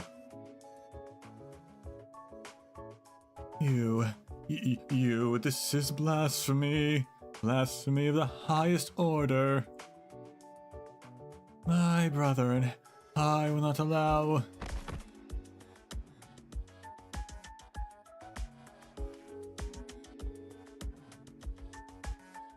Oh dear, looks like he passed out again. Maybe he's hungry. Well, I've got it. We can gather up some of that strange seagrass and use it to tingle to wake him up. I already told you, he tried to get us killed. Why do you care about him so much? No matter how you cut it, Chochuk. We're only having this feast thanks to him. We have to show our gratitude somehow. I really don't get you. Alright, help me gather some seagrass while the bonfire's still lit.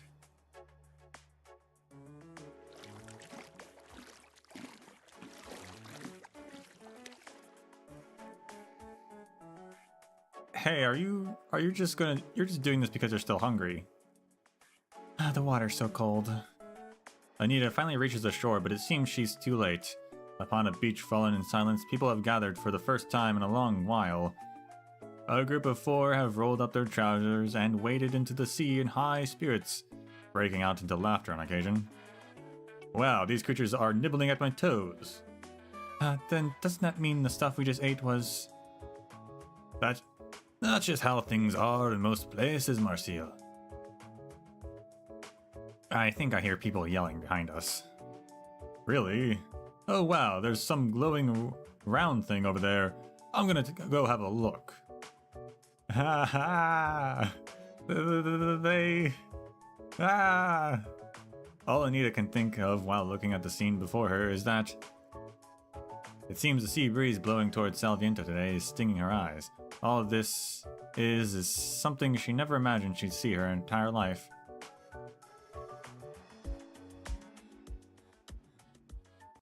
Over already? Your victory doesn't need to be embellished by my music. I'd much rather perform for you a piece inspired by that cloud passing overhead.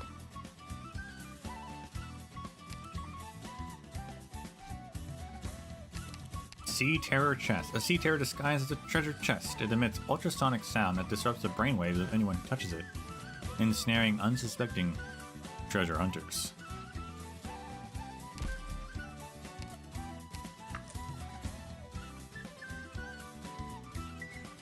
Maybe Screaming Chest, super filling. It's a chest that screams really loudly if you touch it. Who made this? It's stupid. Shut up, shut up.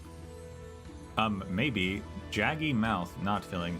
It's got a mouth like saws and it bites my hair and chews my bag to bits. It's bad and I hate it. Get away from me. Maybe Meaty Flower, filling. I think it grows by the sea. The petals look like meat. I'm gonna pick one to try. Eek, I can't feel my hand. Maybe Weird Shell thing, super filling. If you knock on the shell, it lets out this smell that's really bitter and sour and spicy and smelly. Ugh. What's wrong with this thing? Also, where'd Kyobi go? Did she get lost in the snow? Like, though the treasure inside the screaming chest was meat, wonder what it tastes like.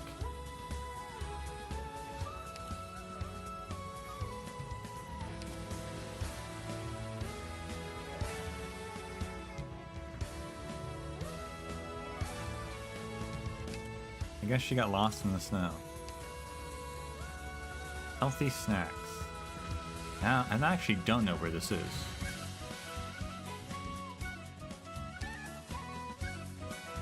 This is just a generic industrial zone. This product is guaranteed to be 100% inorganic with absolutely no natural ingredients. Awesome.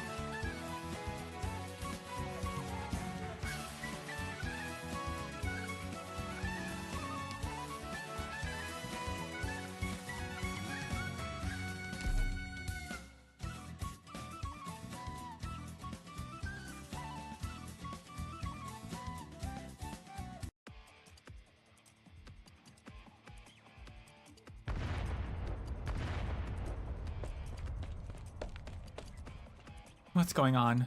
Why are we being chased by all these magic items? Who sent them after us? My sword can't reach them. They're not like other monsters we fought before. Marcel, use your magic already. I got caught in a blast. They can use both explosion and freezing magic, and target them with precision. These things sure are something. You're too quick.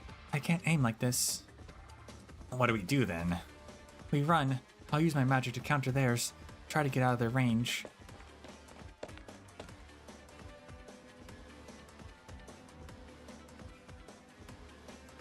A nice little close-up shot of the drones. Looks like there's a village that way. These things flew in over from there though, so I don't think we're gonna see any friendly faces. Marcel, look out! I figured out their flight patterns. Leave us alone already. The bombs are sent flying by Marcel's magic, heading right back to the drones that fired them.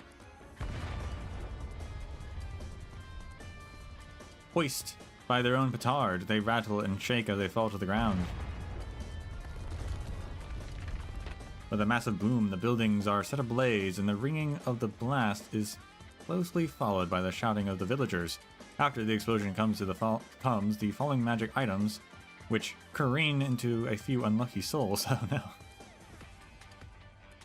Marcel can't help but tighten her grip on her staff. I think we made them really mad, Laos. Senshi, Marcel, sometimes we just have to grit our teeth and get fighting. A shame we still haven't found out anything about Rhodes Island. Remarkably.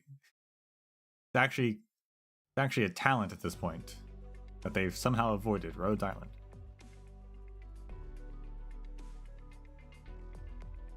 Pioneer. Oh, they're back in Colombia. Full circle. Okay. My golly. The catastrophe didn't just ruin none of our cornfields. Didn't get it licked up by the sandstorm neither. I've been worried sick for days over this. If the field's gone, we'd have nothing to eat or sell past summertime. How about that boat? How about I go start up the drone then, boss? Other places mightn't have been as lucky. If they see we're still spick and span, we're gonna have a problem with the thieves and looters. Well, go on then. Just remember to switch them out from patrol mode to attack mode. Alright, remember to let that Rhode Island fella in. He's meant to be stopping by after the catastrophe. You got it, boss. That ain't right. Why is that drone relay all? The drones ain't responding. Signals. Boss. The catastrophe hit the drone relay. The drones, they're out of control. Alright, don't lose your cool. Turn the relay off first. Well, I can't. It ain't shutting down. Gosh dang diggity darn it. They're really going in with the with the accent for these pioneers. Figure it out yourself. I'm not paying you to sit around and do nothing.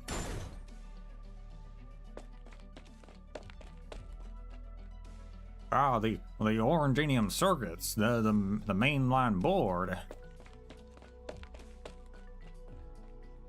Hey, what's going on here? Not gonna welcome me in? No, you're a sight for sore eyes. I remember you. You're Ryan, the guy with the little hammer. Come help us out. The drones are out of control.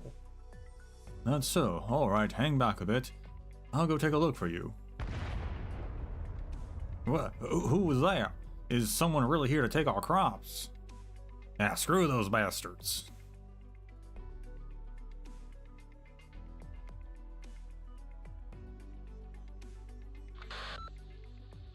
Hey, this is Ryan with a new entry for the mission log. First, bringing back Yobi. This mission's proving a bit harder than anticipated. Our intel says this is the last place the kid showed up, but actually finding her is not so simple. Then I've got to pay a visit to the cornhole to see how they're doing after the catastrophe. Hope everything's alright there. What was that? Is there a dust up going on up in the frontier? Ah, the Orangenium circuits, the mainline board. I guess we flashed back. I don't see anyone from outside the village. Seems like they've got some kind of internal issues. Guess I better find out what's going on. These guys aren't the friendliest bunch.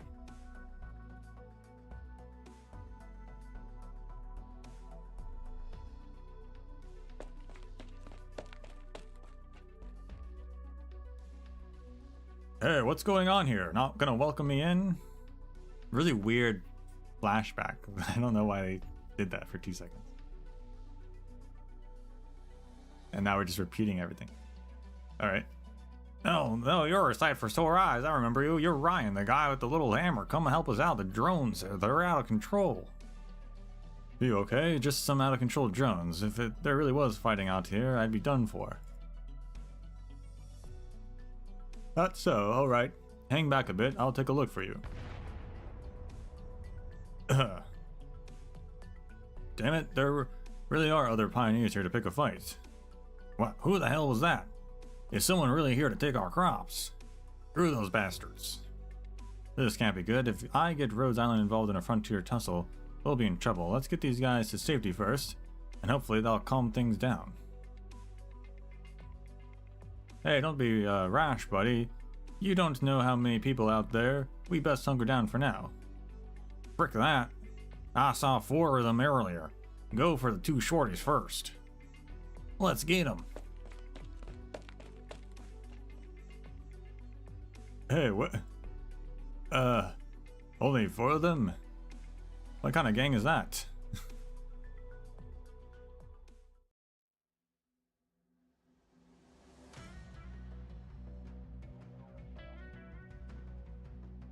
Two groups, be careful. They've got weapons and more of those magic items. Marziel can't do anything about it, just stay still. Calm. I'm done being calm. My hair's all messed up thanks to that explosion. Ruined my braid. I really liked it, you know.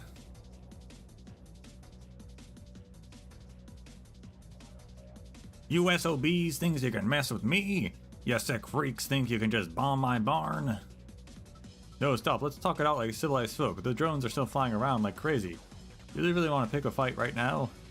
Shove it. You think I'm scared of my own drones? What good is talking is going to do when it's them who attacked us out of nowhere? Shut it, lady. You're the ones who blew up my barn. You guys got a death wish.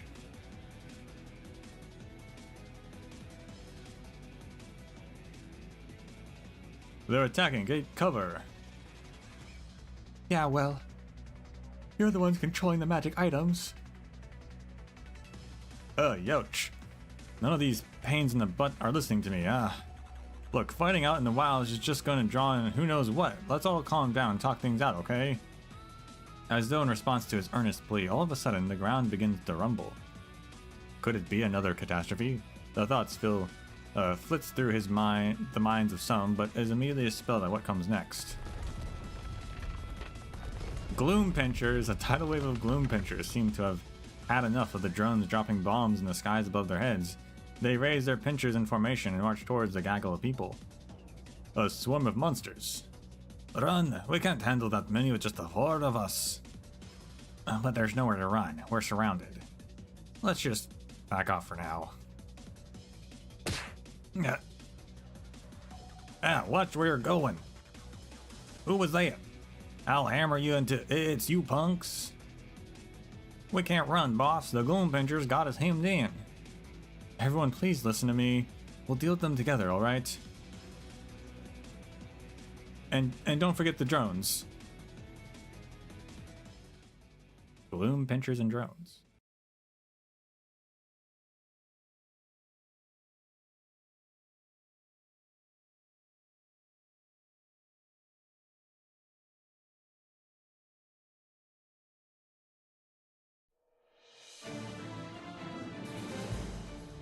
Live up to duty.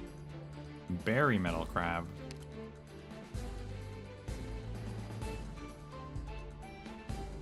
Why are these berries growing on so many animals?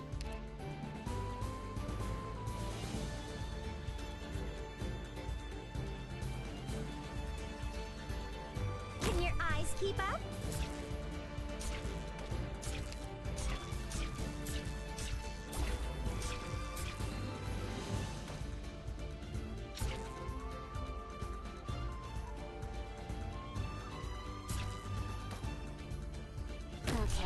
Serious face. Feels fresh every day like a shooting star. That's what they say. Nope, not that.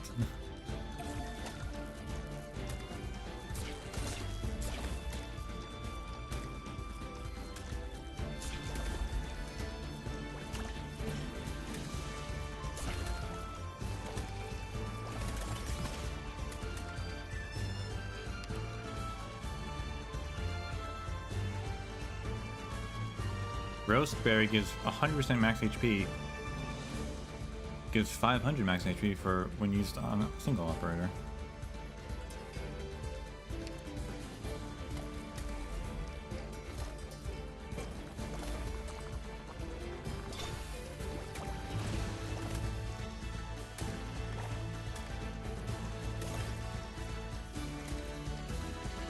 My sword will respond the instant I spot the movement.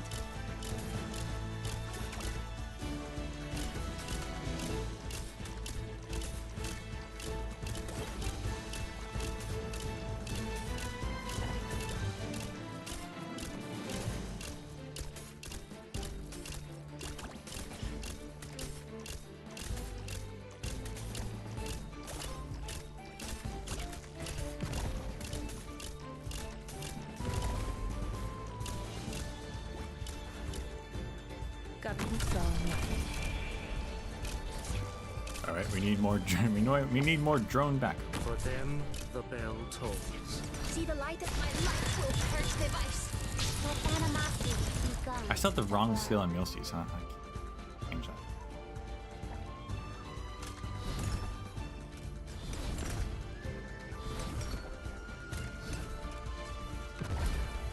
Waiting for your call. Period.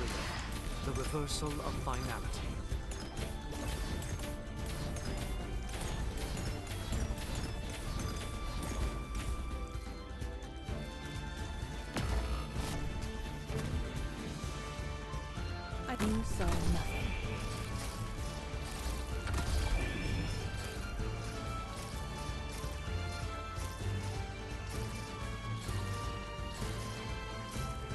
Need speed to succeed. Moving to designated location.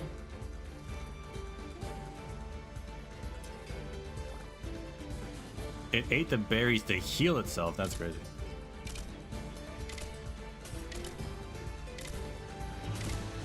I hear the elegy.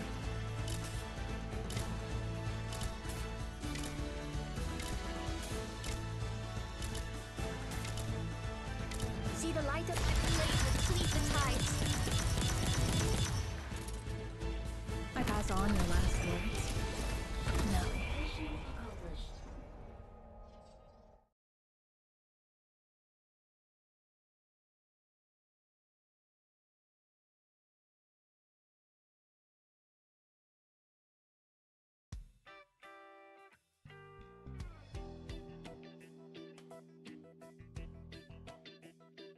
Is it over? Did we manage to take care of them all? I'm beat. Ha ha ha! Not bad, girly. You've got quite a few tricks up your sleeve. I'm sure am a big fan of casters. Oh, good. They aren't at fisticuffs. They aren't at fisticuffs any longer. Good. Good, good. As long as everyone's fine. Come on, let's go. I'm in a good mood today. You can have a taste of some of my corn.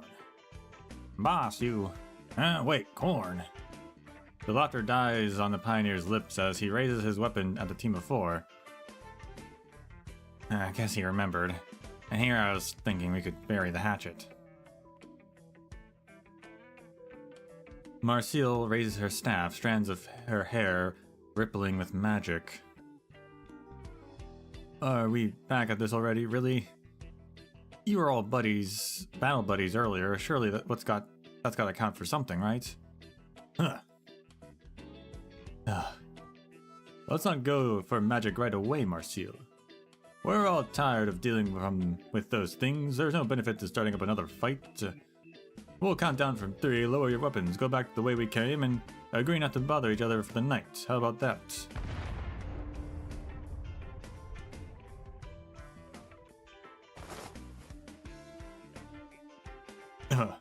How about that? Look, this guy's plenty sincere, alright? He's still offering even after he got a bomb chucked at him. Why not think of his offer over? Our boys are tuckered out too, boss. I don't think they'll do us... I don't think fighting will do us any good, neither. Fine. We'll get out of each other's hair for the night. Start counting. Oh, yes, good. 3, 2, 1... Great, I can sleep soundly tonight.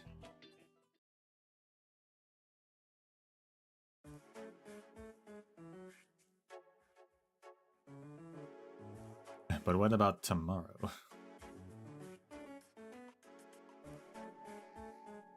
Marcille. Yeah. What happened? Nothing. We were thinking of going to examine the bodies of those monsters earlier, and while we're at it...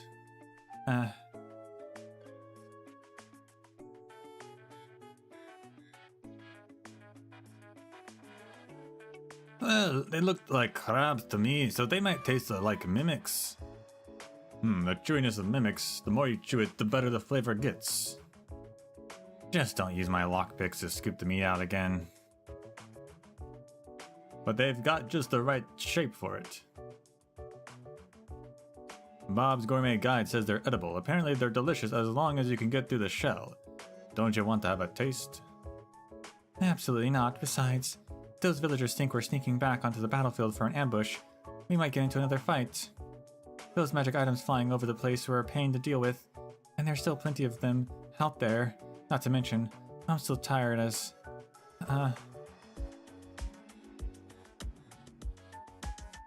Munch, munch, munch,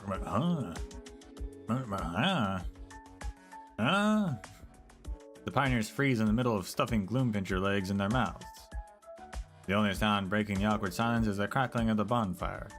The sparks flick and plack amidst the flames.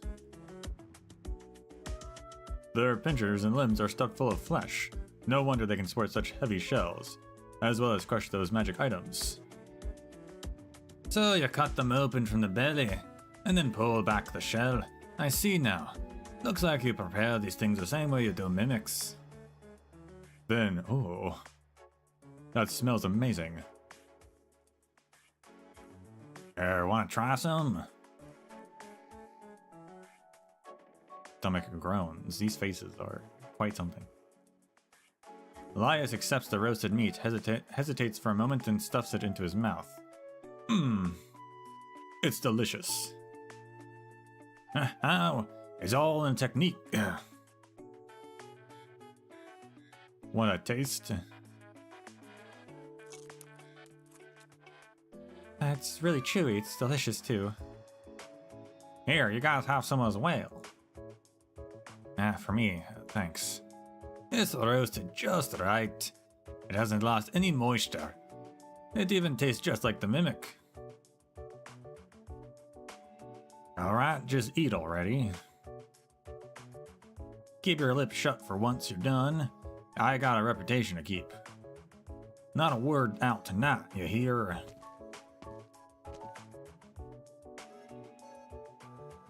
How is it you can be at each other's throats during the day, but be eating roast gloom pincher together at night? Just guess there wasn't any need for me to rush over. Just going for a midnight tinkle, don't mind me, hahaha. Gosh darn it, come over here. You're giving us meds, I never forget a debt. I'll let you guys off this time. No, I can't, my barn. Why'd you blow up my barn? We didn't, it was your magic items that attacked us. We had to counter their magic in self-defense. Magic items? You mean my drones? They went nuts, weren't listening to me. But you still came out and attacked us. Because you were going to steal our crops. You thought we were what? Alright, I've heard enough. I get what happened, this is all one big misunderstanding. Your drones went amok and bombed them by accident. They thought you were attacking them, and then you thought they were trying to take your stuff, using the catastrophe as cover. One big misunderstanding. How about we all shake hands and let bygones be bygones? No. Forget it.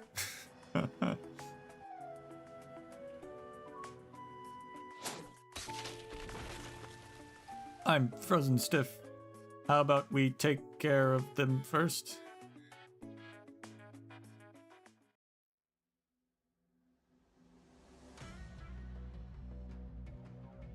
The drone's relay's busted. I took a couple of courses on maintenance, on equipment maintenance.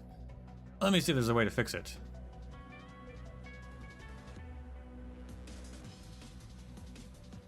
Yeah. Anyone understand Oranginium circuits enough to help me out? Everyone else handle the drones. Get them to use their bombs. I can't get anything done while I'm getting pelted by them. Go on then, draw them away. You all work quick, you hear?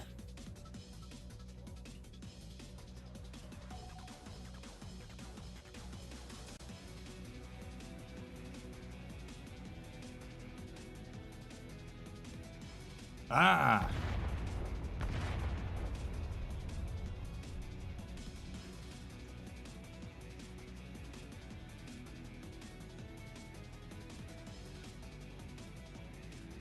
Only thing I can do is help them remove the cover of this drone relay quicker. Marcel, do you seriously have no way to handle these things? We can't take Sentry to boil them all. You need to give me some time to learn a whole new system of magic. 3 more magic items flying over. Their flight speed is full of a pattern, and so do their patrol routes. Each one carries a single bomb. Seems like they fly away as soon as they drop it. Are they returning to their nest to replenish their stock? I can't think of anything on such short notice. I've got a plan. What is it? You think these items use some magic or other to know who's an enemy? Well, they're not monsters. They don't have eyes, but since they can only throw a bomb once, they must have some way to tell friend from foe. Right, lad. I noticed earlier that they don't pay attention to a dead gloom pincher. But when I saw a live one walk into its range by accident, at first no response, just like a dead one. But the moment the gloom pincher raised its pinchers, it got a bomb thrown at it. So they detect hostility the moment they sense an attack. Oh, I've got a way to make use of their bombs then. What's it? I'll use a familiar to act as bait. A familiar? Nothing too complex, I just need some things full of hostility. I can use the gloom pinchers from earlier. Give me some fruit from the forest to aid in this as well. Just pile them up while I think of what I want to make it look like. Whoa, whoa, whoa, whoa. Why are you cutting your hair all of a sudden? Hair's full of magic power. It's a good resource to have on hand. Put flour, sugar, and some butter in the pot. Now I just need the reference from real life.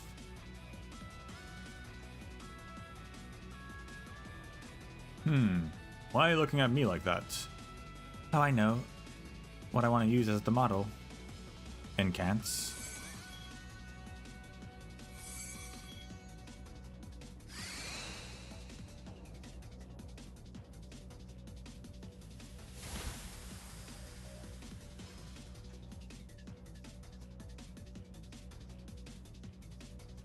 Is it done? What's it look like? Let me see.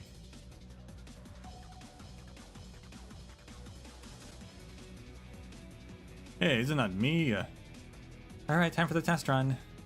Left leg, right leg, left leg, right leg. Moves feet to match Marcial's movements. Okay, now run.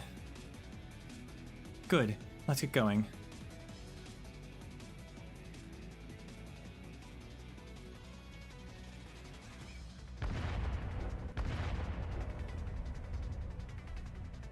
Ah! Have you repaired it yet? We're on the last legs here. Don't worry, you'll be fine.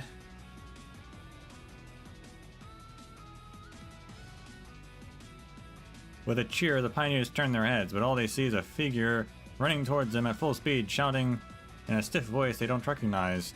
They have faced bloodthirsty wild beasts, survived catastrophes big and small, and have been pelted by barrages of bombs from dozens of drones, but the sight is still enough to make the pioneers tremble in fear.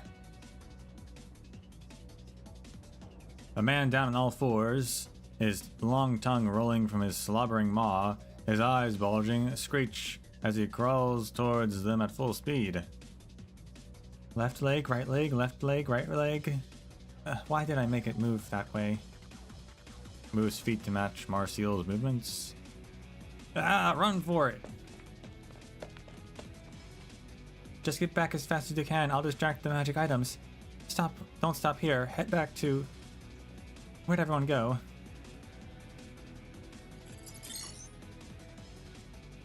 The items must have noticed us. I just need to lead them somewhere far away from everyone else. Then get them to throw all their bombs at the familiar. This area is quite flat, but it should be fine. I nearly forgot. They're not going to wait for my command to start attacking. They've already begun. No good, it's still too close. I'll get hit too. I need to find somewhere a bit further away.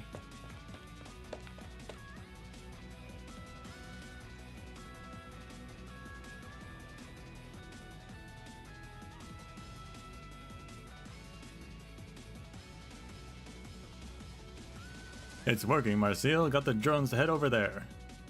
Now they just need to use up all their bombs. She's amazing. Your magic sure is real weird. I mean, great.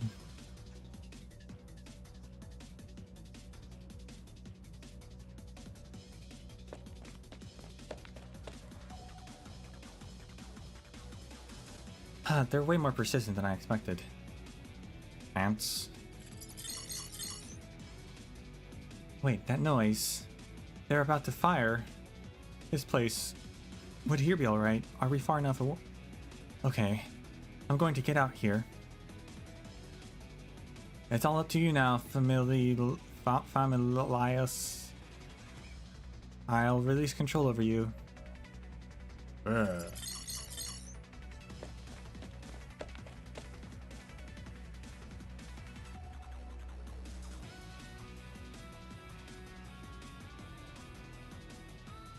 Hey, I see her running out into the open, and the drones are going to drop bombs. Hooray, she's done it. That girl is sure is something. I always said I was a big fan of casters. Yeah, Marcial's amazing. Wait, I just remembered something. Isn't that where the cornfields are? What? I think you might be right. Hey, wait, my cornfields.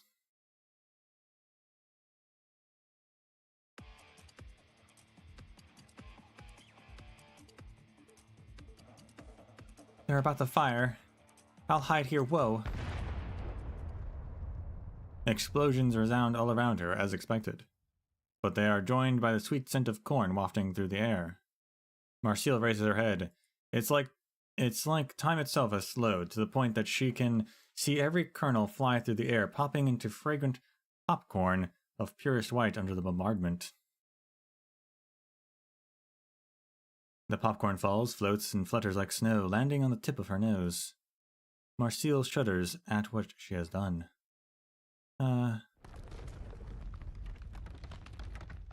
Before she can do anything else, she is buried in an avalanche of fluffy white popcorn. Yeah, this is popcorn. I'm super strong, even with 99 pieces of popcorn in front of me. I can eat them all. Ah, bam pow. Mount popcorn, here I come. Marcille, Marcille. Marcille, where are you? Can you hear us? Oh no, we can't resurrect Marcille here. Munch, munch, munch. Oh, that sounds familiar. That's the sound of Kay eating. There she is. Munch, munch, munch. Oi, Mr. Beard, it's you guys. Why are you here, lass? I smelled something really tasty, so I ran over. Come on, Mr. Beard, Mr. Short, Mr. Blonde. There's so much popcorn and frozen fruit to eat. Munch, munch, munch. Oh yeah, munch, munch, munch. You're here too, Miss Blonde. Don't eat my hair. Oh, sorry, I didn't mean to.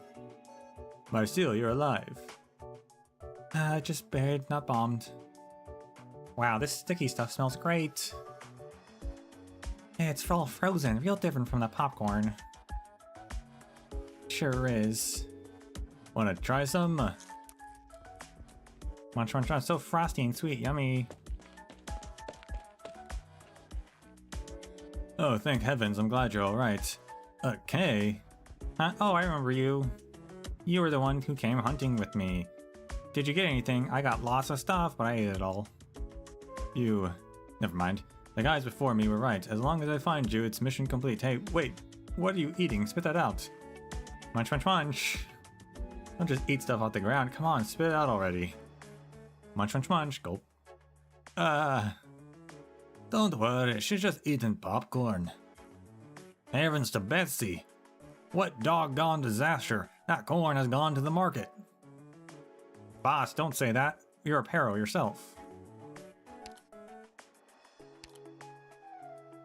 How am I supposed to sell any of this after it's been wrecked like this? I mean, you can sell popcorn. There's definitely people willing to buy it out by the tents. Throw in some butter and sugar. Warm it up a bit while giving it a stir. Good, the smell's coming through. Not bad for a snack. Pound the frozen fruit, stir in some batter. From the familiar. Shape it for presentation's sake. And you've got ice cream. There you have it, a sweet treat. Yeah, I guess this popcorn's good enough to sell. Not like I got much choice now. I'll have a bite then. I don't get where the ice cream really came from, but... Drone afternoon tea, bomb-tailed drone bomb popped popcorn. Onarios drone bomb frozen sweet ice cream.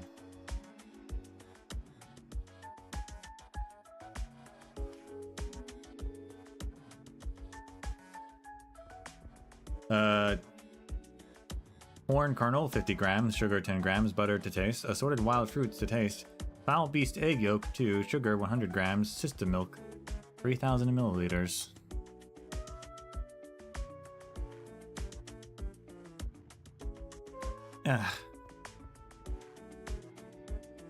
Not yet recovered. Just breathed in a bit too much corn smell all at once. It's really delicious though. The popcorn's warm and buttery, sweet and crisp. The ice cream's amazing too. The fruit's so fresh and with such a smooth texture. Best of all, no monster meat. Lucky me.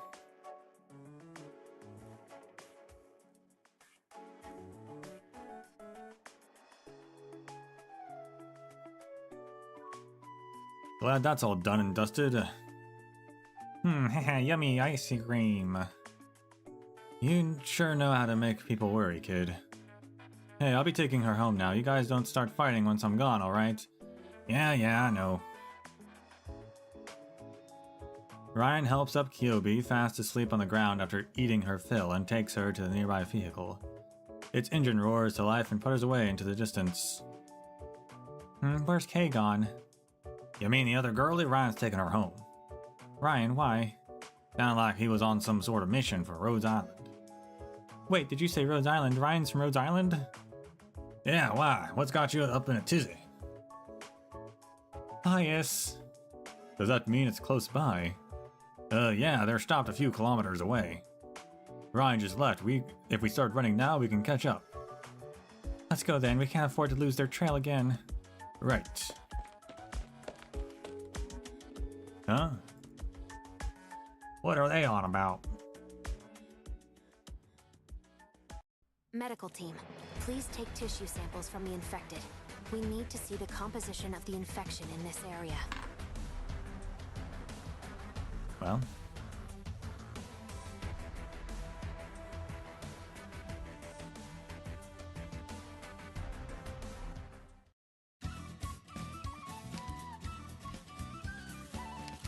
A berry metal crab, a thriving metal crab that's rarely seen. The fruits attached to its body serve as spare energy reserves and can be made into delicious dishes.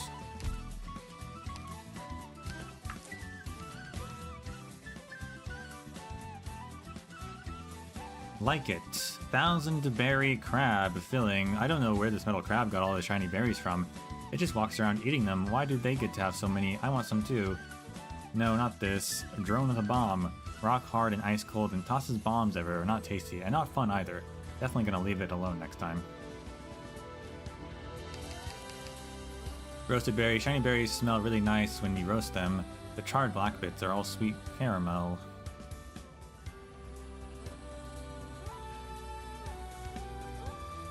There's a lot more enemies on this list.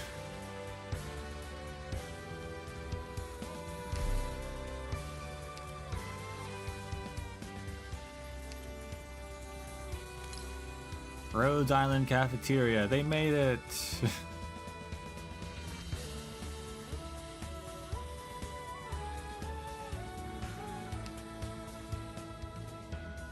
Thank you for your hospitality. Time to dig in. Oh, and Kyobi is gonna be on the map. Interesting. Okay.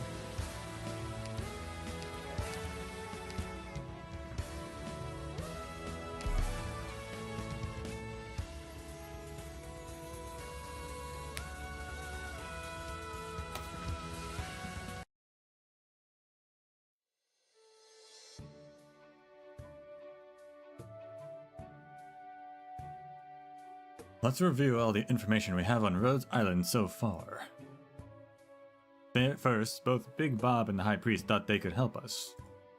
Second, Kay said there's someone called the Doctor who definitely can solve our problem. And lastly, it seems we're finally getting close to their ship. I just hope they really do have a way to solving this. Hey guys, look!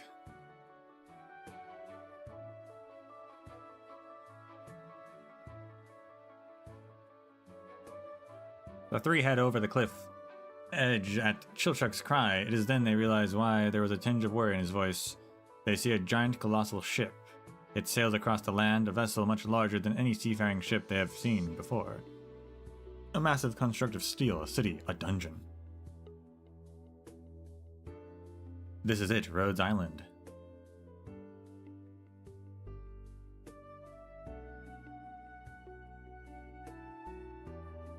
My word, a ship that sails on land. Can we really find a way home there? I think we've got another problem to deal with first. How are we going to get on board? I can't see any entrances, even from here. Look, I think that there's some people approaching the ship. Looks like a caravan to me. A caravan, huh? Why don't we go talk to them and see if they can bring us aboard?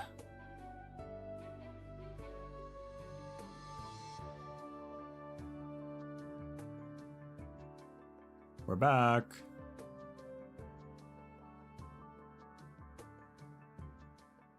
Didn't expect Mudrock of all people. Good work out there. No problem. Oh right, we just ran into a party of 4 looking for help. They're dressed real funny. Said they know Kyobi and we're hoping Rhodes Island could help them get home. Home. Go home, huh?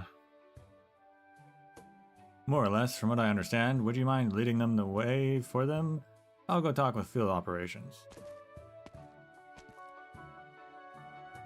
Hello. If you came to us for aid, you must be looking for the doctor or Amia, right? Kate did mention a doctor, so they're probably who we're looking for. Could you set up a meeting for us? I have to check your identities first. If you could just follow me. Whoa, really sorry. Dropped my things. Bob's Gourmet Guide. You know Big Bob? Sure do. He cooked us the first meal we had here. Aye. Anyone who can make such a delicious meal out of such hard bugs is admirable in my eyes. I see, so you're the friends he mentioned.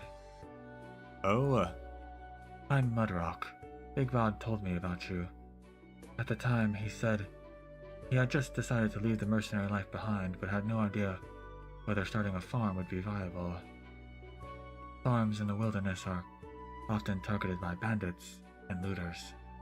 He didn't have many business connections, and he wasn't sure if the beer he brewed was any good. The joy in your faces as you ate his cooking gave him confidence. I never realized he was in such dire straits. Is he alright nowadays? Don't know, we haven't met in a long while. All I've heard is that his Oranginium Slug Beer Factory is doing well and making a profit. Seems he's got it made. How much time has passed? Good, good.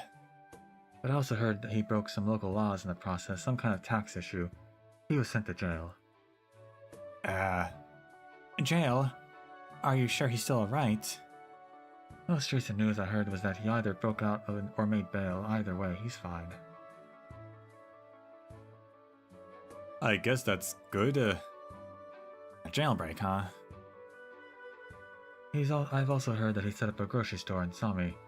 Business is good there, apparently. How much time has passed? This doesn't make any sense. Oh. Hey, he knows how to persevere at least. Anyway, come with me. We'll head up the elevator. Elevator? You mean this iron box? How do you use it? Looks like another magic item to me.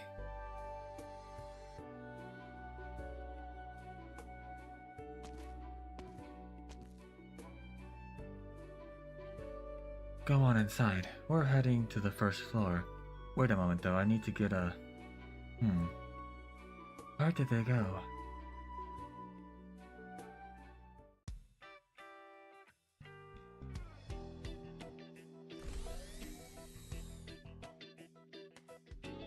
Why is everything all different now? Where are we? What just happened? This place is looking more and more like a dungeon by the second.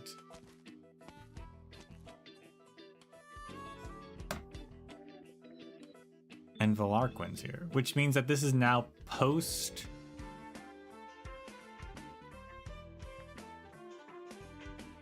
Black Forest... Like... How long were they out looking for Rhodes Island?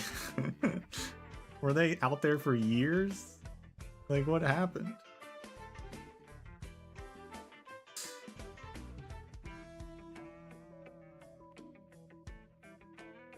Unless maybe the time dilation inside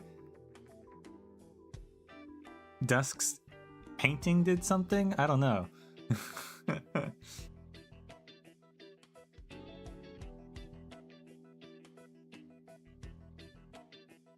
Maybe the time dilation in when they were corrupted by the demons, maybe?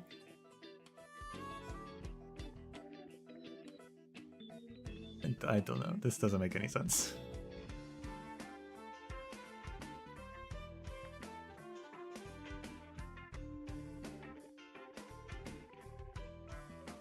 As I have foreseen. Hey, aren't you the Cyclops from Sami? A Cyclops? How do you... Wait, if you're here, that means you saw something, right? Indeed. Then what did you see? On your road ahead, there will be flames, a great shock, and a fearsome beast. Do you know where Kyobi or the doctor are? Kyobi has just returned. She should be at the training room now, which is that way. As for the doctor, please forgive me for not being able to tell you anything at the moment. Thanks. So where should we go first?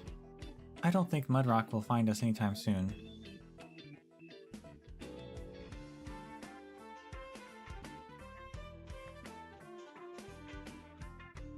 This is the training room the lady from earlier told us about.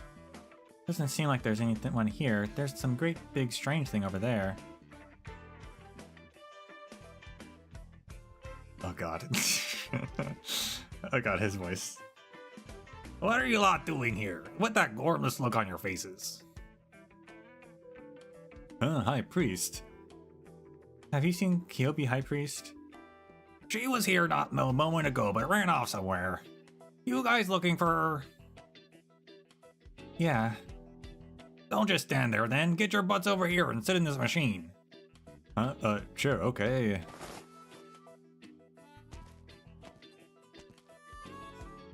Oh, High Priest, did you happen to see some lost visitors? We heard they were spotted around here. What? No, I haven't. We're all about to run an impact safety test on this new model of Big Ugly. I suggest you stand back. Sure. Alright, Zumama, everything's ready to go. Are you sure? Yeah, of course I'm sure.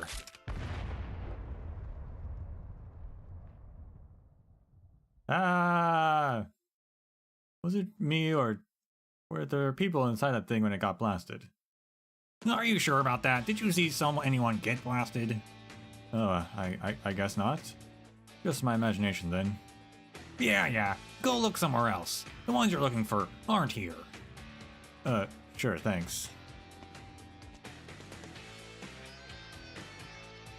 I think this is what they call abuse of power. They put me in a stew one time. I blew them up one time. Fair's fair. Where did you send them? They wanted to find Kyobi, so I sent them to her. That part's no lie.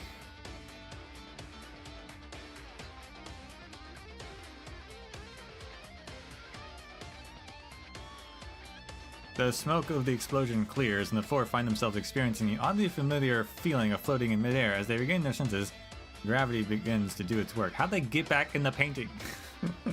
Surprisingly, it's Hoshan village rushing up to meet them.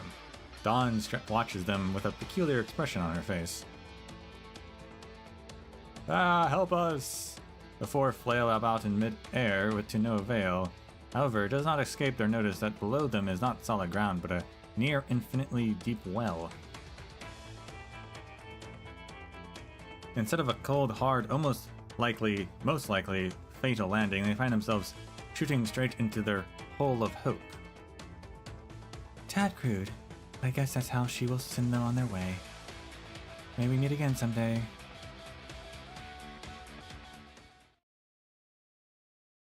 Also, didn't... I can't say for certain, because I honestly do not remember. But I thought the painting was like a... Didn't Dawn like pass on or something?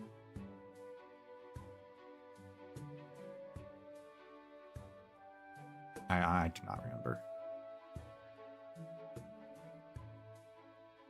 Okay, did you run into the kitchen again? That she has. But she's been acting oddly this time around. How so? She's been unusually silent since her return. I'll go have a chat with her then. Hey. Are you alright? Do you feel unwell? I don't know how to describe it. I've been feeling weird ever since I got back to the ship. If that's the case, why don't you go to medical together and let the doctors have a look? I don't wanna. Why not? I don't know why, but I feel like I should wait here by myself. Oh, alright then. Go get some rest, okay? Yeah.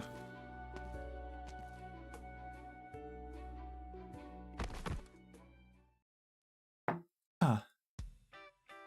Ah, my butt. We're in a kitchen. Who are you? Get behind me, Amia. Be careful, everyone. Looks like High Priest sent us somewhere where they're not too friendly. High Priest, who are you? What was that? It came from the room Kay's resting in. Let's go take a look, quick.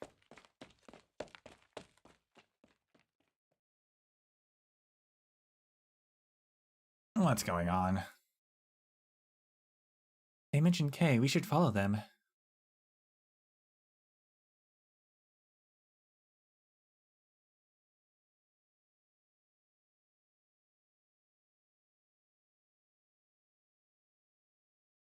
What in the world? Is that you, Kay? What? Got me hungry. What is going on here? Is this really the Kay we know? I can tell from her emotions that she's still Kay, the one we all know and love. She's still holding on, but she's about to lose control. Is this really Kay? Howls. What a handsome hound. I didn't know you could do this kind of thing, Kay. Is this really the time for that? We need to get her to her senses. Guests. Based on what you just said, I suppose you came out of concern for Kay's condition, correct? Well, we came here because we wanted to find a way back to our world, but we're still really worried for her. Let's save the questions for later, and get her under control together. If we can't, then I'm afraid things will get far out of hand. Lias. Sure, we'll work together for now.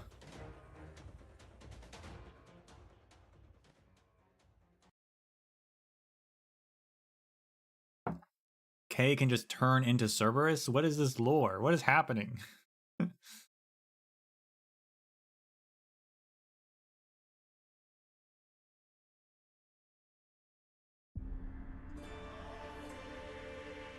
Is that a beast lord? Is she like possessed by a beast lord this whole time too? What is happening?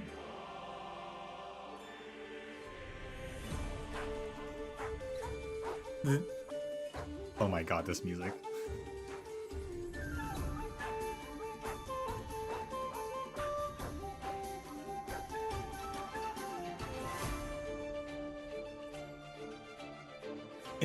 Was any of this, because I didn't play Kyobi's integrated strategies, was any of this mentioned in that?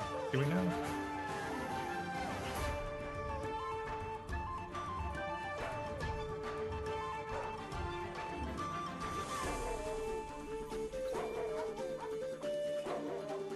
She's a Cerberus according to Terra, a journey. Well, yeah, her art has the Cerberus in it. That's. But like, what does that mean? Is that maybe she's like maybe she's not. I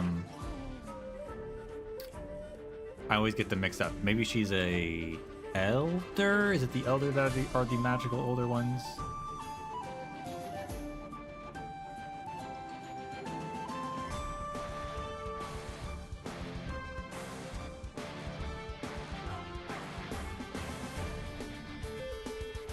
Yeah, the elders are the magical older ones. Maybe she's an elder, because like the Pegasus are the Karanta elder. Maybe Cerberus is the Pero elder. But she can just turn into a Cerberus. I don't think Pegasus can turn into Pegasus, but I don't know.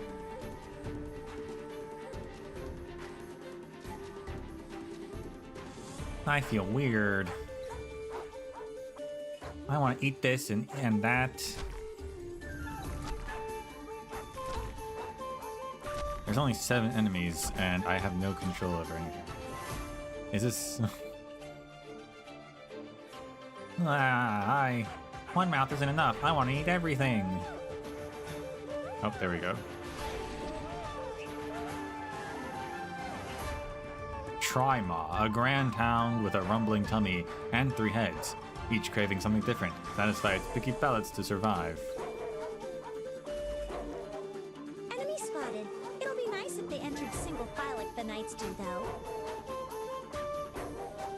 There's no objective. We're just feeding it. This is fun. This is different. Okay.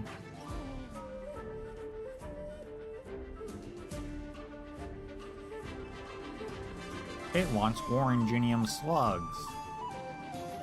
You saw nothing.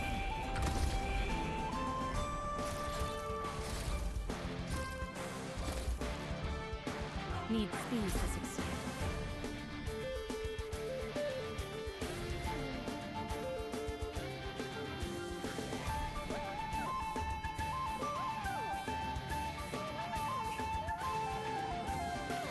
Can your eyes keep up?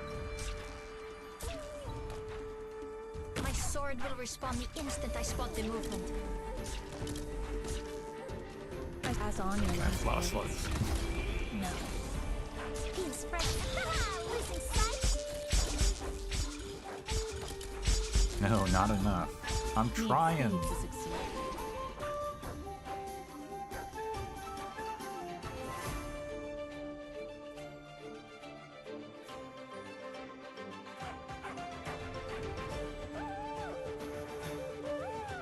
Any instructions for me?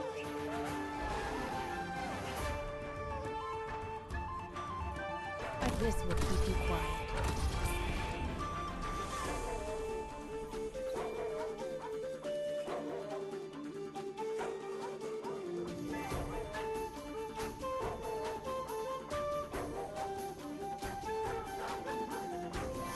Okay, serious space.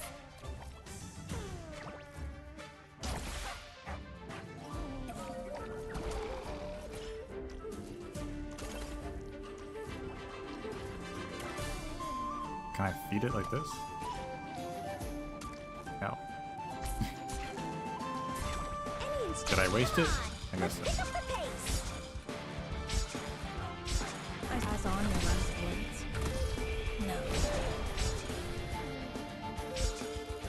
Need speed to succeed.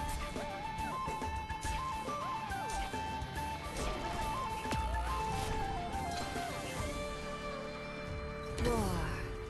A word I've not heard in a long, long time.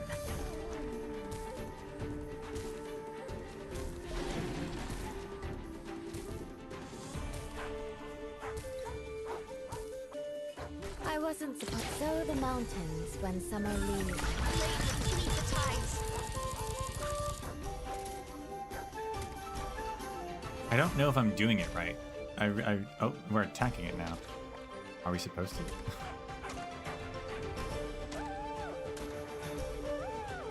Are we supposed to kill Kyobi? Oh, she's shooting a laser beam now. I don't know.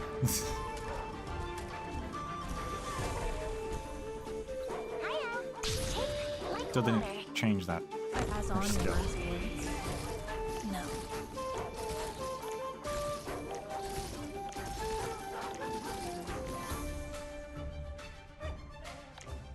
For them, the bell tolls.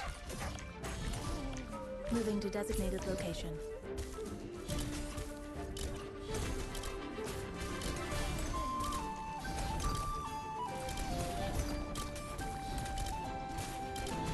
I hear morning star, the illumination of wisdom. You saw nothing. See the light? Heart will be the judge.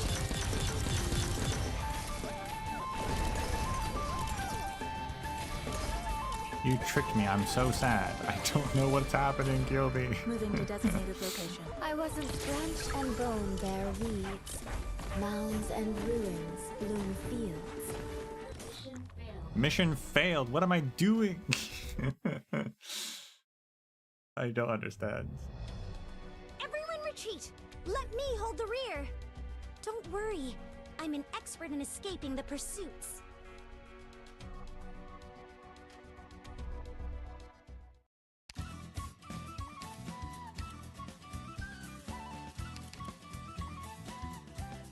Picky palettes. Clears all ingredients in the really big pot at the start of each phase. Ingredients can only be added by defeating designated enemies, and the current phase can be skipped by serving it a satisfying meal.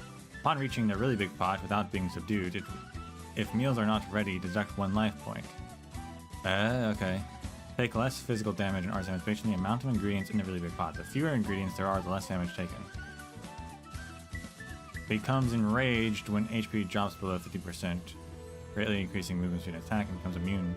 Forcibly adding a special ingredient to the pot will cause it to get angry and refuse the meal, immediately enraging it and causing it to take less damage. Forcibly adding? What is that? What is that? Predation after several attacks, the next attack deals increased physical and lowers the target's defense. Howl of Hunger lets out an ear-splitting howl, stunning all nearby allies and immediately waking all berry slugs and fruit slugs on the field. Flame of Gluttony shoots flames at a designated target, dealing increasing arts damage over time. If the target leaves the field, triggers an explosion at the target's former location. Okay, so I guess we were too slow in the first one. Clears all ingredients in the really big pot at the start of each phase. Ingredients can only be added by defeating designated. The current phase can be skipped by serving it a satisfying meal. Upon reaching the really big pot without being subdued, if the meal is not ready, deduct 1 life point. So the more ingredients, the better. She doesn't like berries, but she wanted berries. She said so.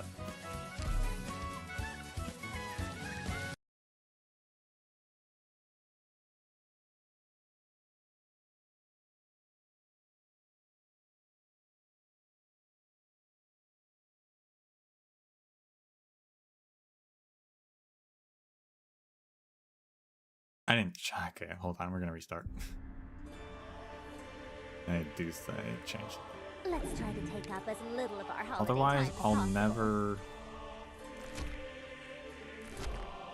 remember.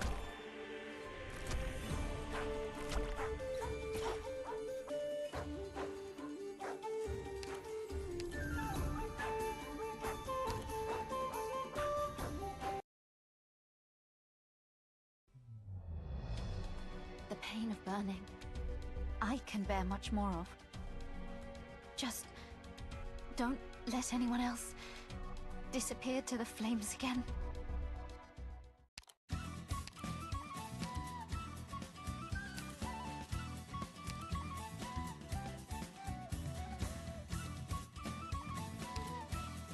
Sunlight's a little spicy. Just let me take... Questions are destined to be answered.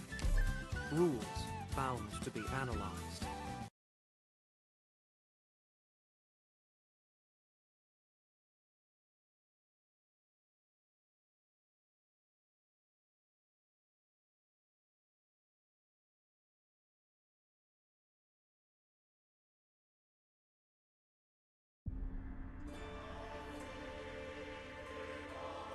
Notes fall into memory, and a melody resonates in the mind.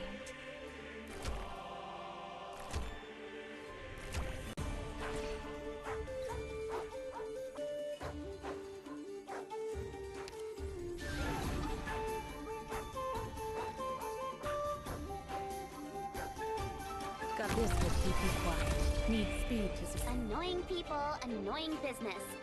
Let's deal with them ASAP.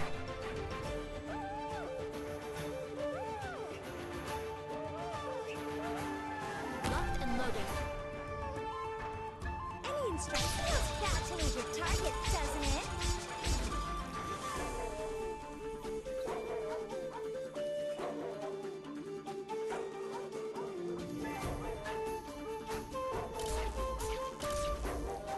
That pass on your last words? No. How are you supposed to get enough? She walks too fast there. That's how. What? How am I supposed to get enough? Everyone retreat! Let me hold the rear! Don't worry. Block her? Can you I'm block an expert her? in escaping the pursuits. She has to get there to actually eat.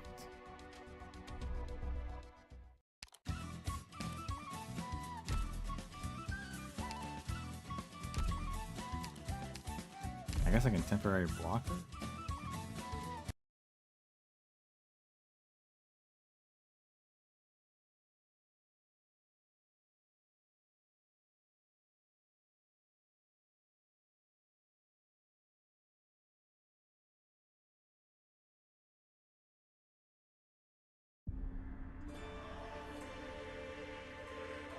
Reap not what's sown by malice. These first ones don't actually count. Tried to kill some of them earlier, but they didn't work.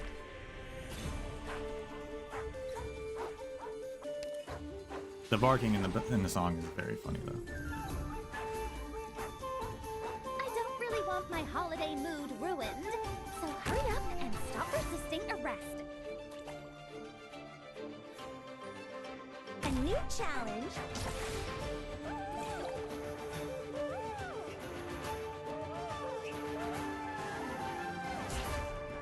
My sword will respond me. Come on, let's pick up the pace.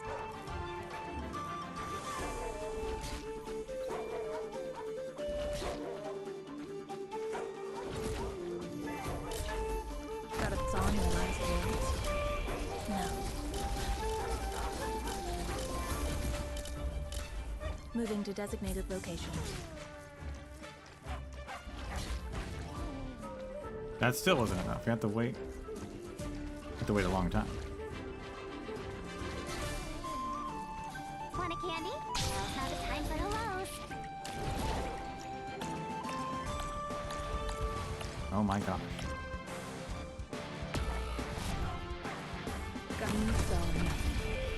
Oh my gosh, it's still not enough. How many more do I need? There we go. I wasn't supposed to act. See the light of my lantern? Oh my gosh. I guess I can't Time to lose. run. Wait, Follow through, your I guess that's fine. orders. See the light of my lantern? I'm right here.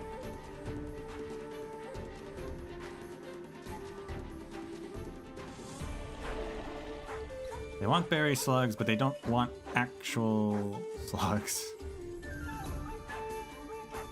lives Or are actual already berries. They just want the berry slugs.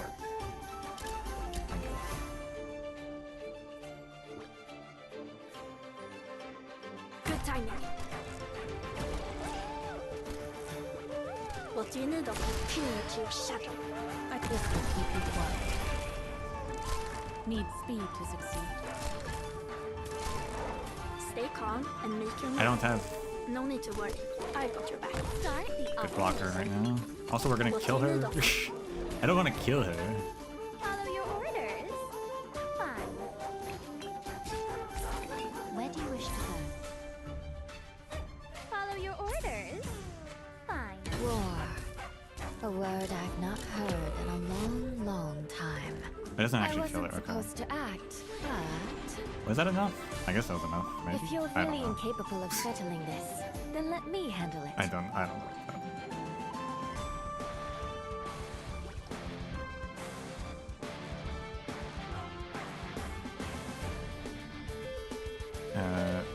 Balloon thing. Okay. Thus I speak. Can your eyes keep up? Sow the mountains when summer leaves the white dew.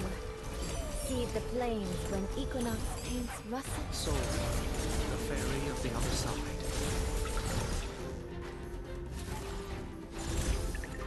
That's good. You ran into me. I hear the elegy. Moving to designated location. I got this. Focus elsewhere. Oh my god. Locked and loaded. They only remember my blade. No one, you stepped into my domain. it's really hard to not just kill her. It's just it's like way easier just to kill her. I'll take care of the mission report.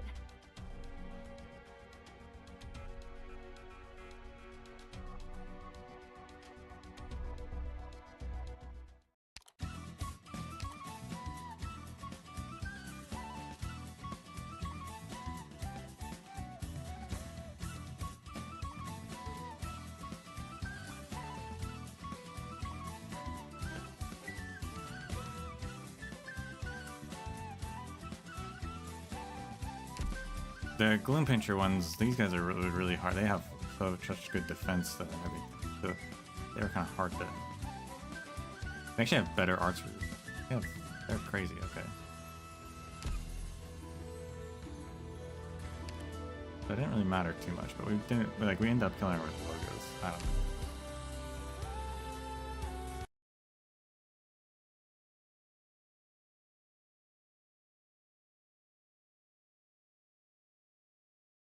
I don't want to. I actually want to like do it successfully. Actually feed her every time.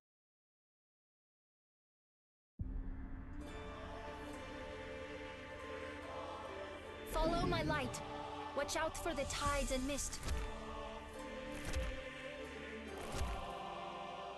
I wish you could skip this part though.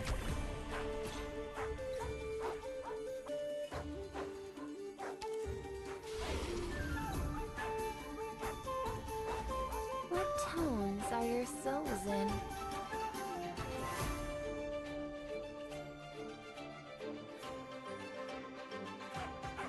Locked and loaded. Can your eyes keep up? Any instructor? Losing sight?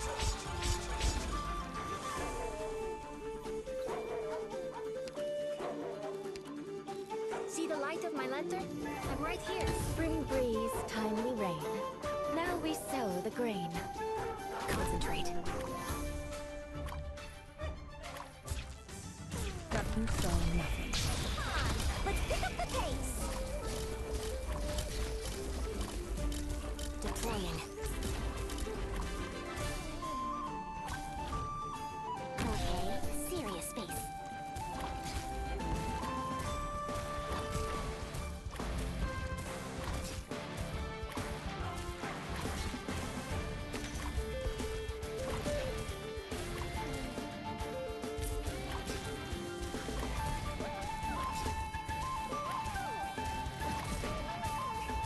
Deploying. See now that only these bottom slugs count. Let's pick up the pace. If you're really incapable of settling this, then let me handle it.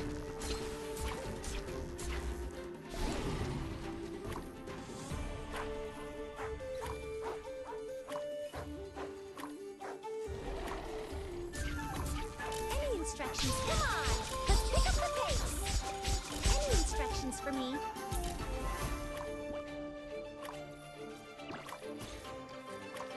Want a candy? Take like the water.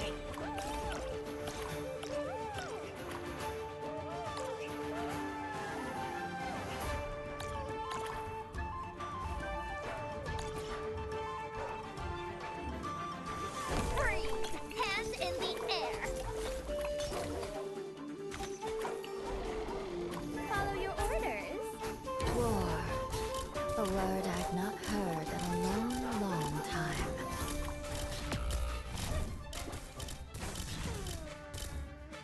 Like you just did that to me. We'll purge the vice. I should just go automatically defeat it. Oh, okay, I don't have to retreat then. Okay, that's... Pass on your last words. No. I wasn't supposed to go the mountains when summer leaves the white dew. Seed the plains when equinox paints russet hue.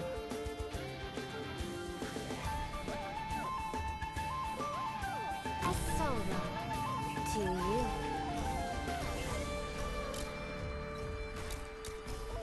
I said love. You ran into me.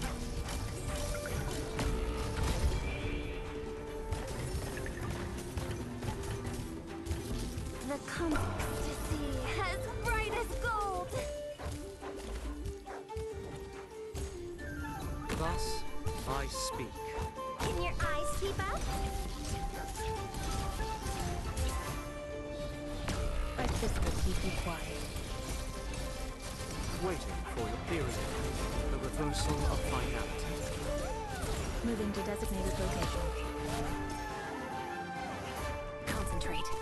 I wasn't supposed to. I plant you into the soil to grow anew.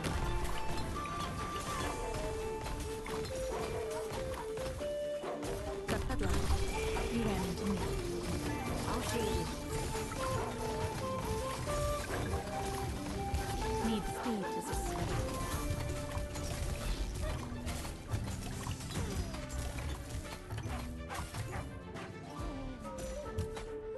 Locked and loaded. I haven't taken orders in a long time. Don't step. Eyes will find the truth. Gotta pass on your last words. No. I'll show you. Need speed to succeed. Yay!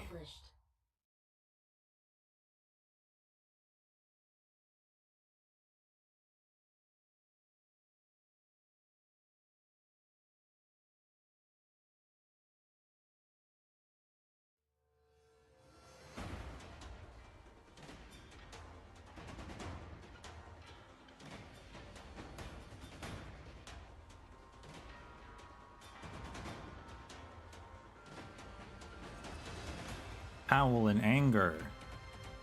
What magic should I use here? It feels like no matter what I go for, I'll hurt Kay. Please help me keep her still. I'll calm her down. Easy for you to say, but she's being a real terror without a leash. Senshi, do you still have any of that popcorn left over, or? Aye. Try throwing some of it for her to eat. Got it. That wasn't his voice. Before he even finishes speaking, Senshi reaches into a sack for a ball of popcorn and lobs it at Kyobi. Kyobi stares at it as if entranced, her anger placated. I knew it. She's looking for something to eat. Maybe something she ate on her journey upset her stomach and made her this way. Since when do people turn into monsters if they get stomach aches? Dr. Calcit once told me that Kay comes from a special bloodline, so that might actually be possible. Okay. Are you serious? Save the talk for later. Let's get her under control while she's still distracted. You with the sword, you with the pot on your back, you two look strong, let's hold her down together. Right. The three of them sneak behind Kyobi while she happily munches on popcorn. With all their might, they each grab one of her legs firmly. Unhappy howling. Now, Amiya. Got it. Come back to us, Kay. Don't be scared. You're safe at home right now.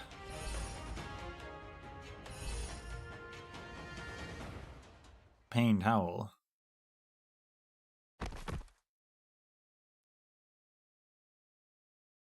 Amazing, I've never seen magic like that before. Look, Kay's back. Oh, thank goodness. Kay, are you alright? What happened? It's like I was dreaming.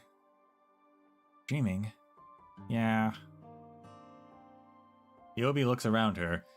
The once neat and tidy room is now in utter shambles. Her hand is still curled around a half-broken toy. I'm sorry. Falcon told me if I do something bad, I have to say sorry, and it looks like I did something bad. I was really hungry in my dream, and my tummy kept rumbling, and then I grew lots of heads, and I wanted to eat a whole bunch of things. And all I had to do was eat until I was full. Then I'd be really happy. I'd come back to here.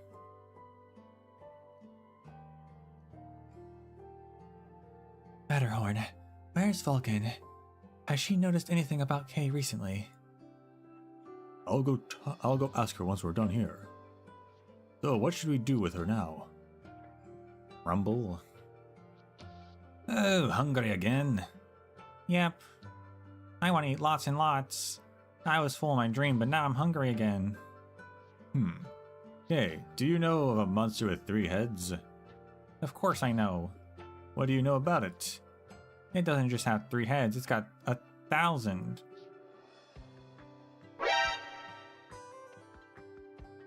Every time I want to eat lots and lots, I grow 10, 100, no, 1,000 heads. That's why I can never get enough. I got 1,000 heads. You what? Well, as long as my tummy's full, I won't become like how I was just now. Well then, I'll cook you up a proper meal right away. We'll make an exception to the no snacks before a meal rule. We do need to bring her in for medical exam, though. Now, friends from afar, why don't you take a stroll around Rhodes Island? This might be a bit much to ask, but I was hoping you could show off your cooking skills once more at mealtime. Sure, thanks. As for the other reason you sought us out, we might need some time to know your circumstances before we can figure out how to get you home. Oh, so what do you need to know? Or what do we need to do now, rather? I wouldn't worry too much. The doctor and Dr. Kautsit might be able to find a way. Really? Yes, whatever the case, you did help Kay, and your situation is rather peculiar. If you like, you can stay on Rhodes Island for a while. As a representative, allow me to welcome you all aboard.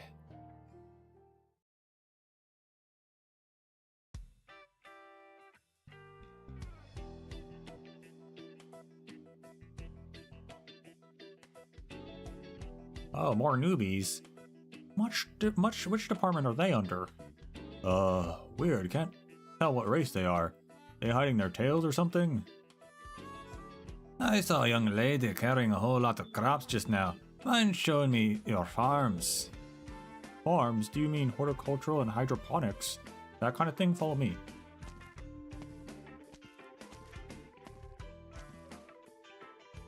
You guys got a tavern here? Oh, so you're Durin. Come on, this way then.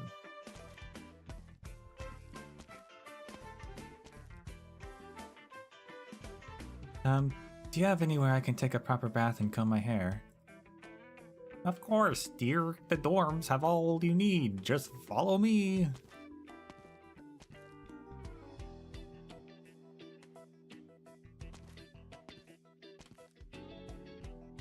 Airscape Scarp, whatever his name is. Fascinating. Of all the cameos. Oh, such long rabbit ears. I wasn't able to get a good look at their capillary distribution last time. What a shame.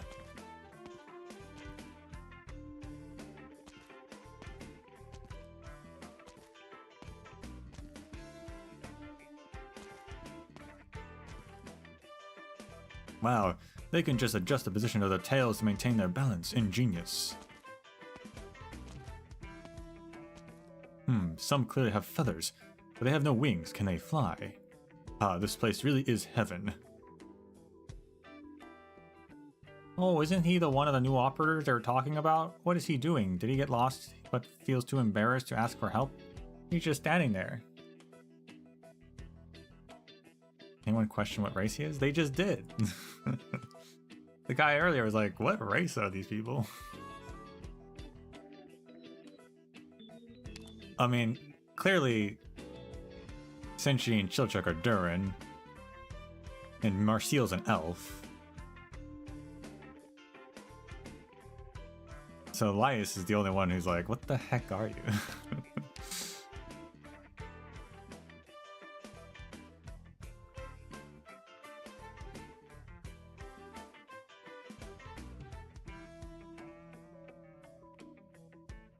Did he get lost but feels too embarrassed to ask for help, so he's just standing there?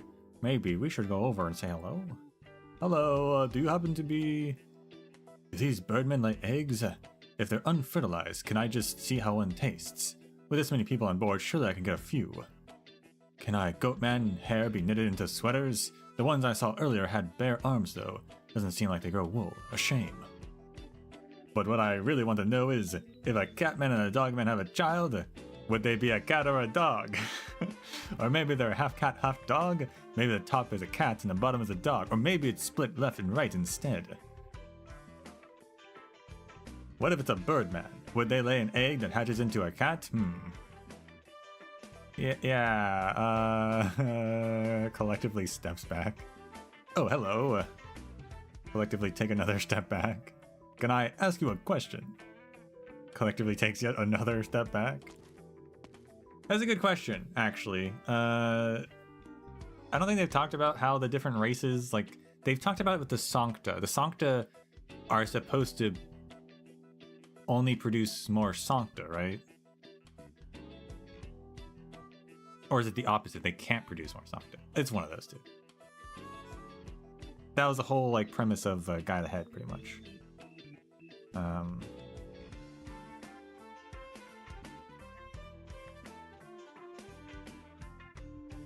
I think they breed pure. Which is why Cecilia was weird, because she was actually born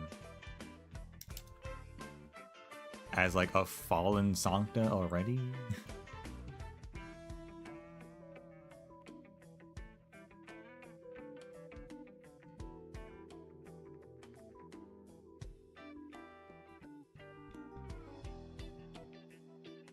But I don't know if they've ever talked about any of the other races and how like that works out. Is it 50-50?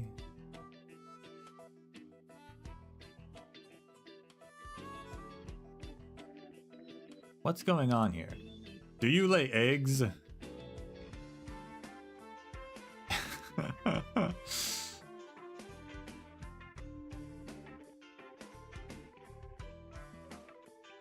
What an introduction.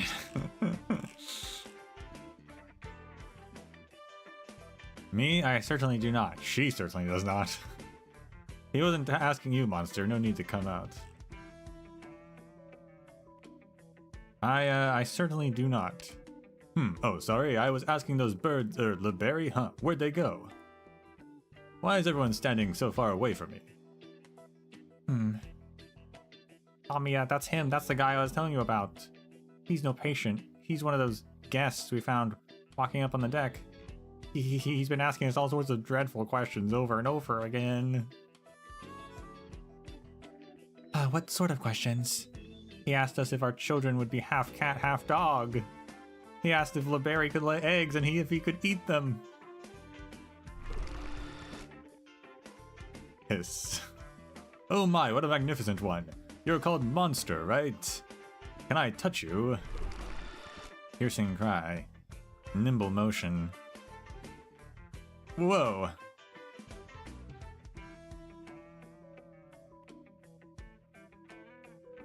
He really likes monsters. Beeswax. Oh my goodness. So many random cameos.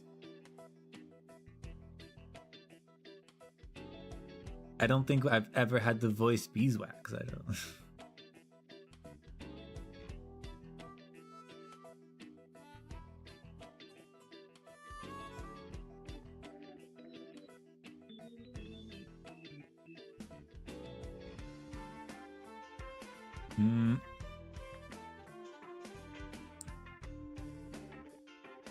Wow, how do you keep your hair so golden and shiny when you spend most of your time in a dangerous dungeon without any good hair care either?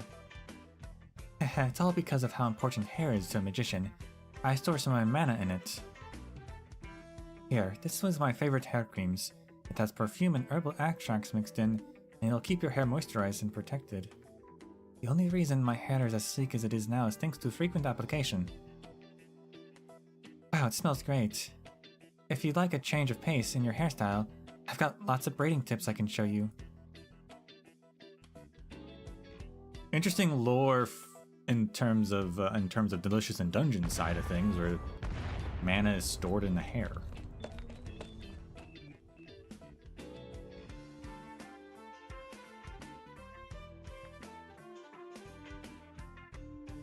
Don't think I've ever really heard that one before. Of all the body parts. Usually it's blood.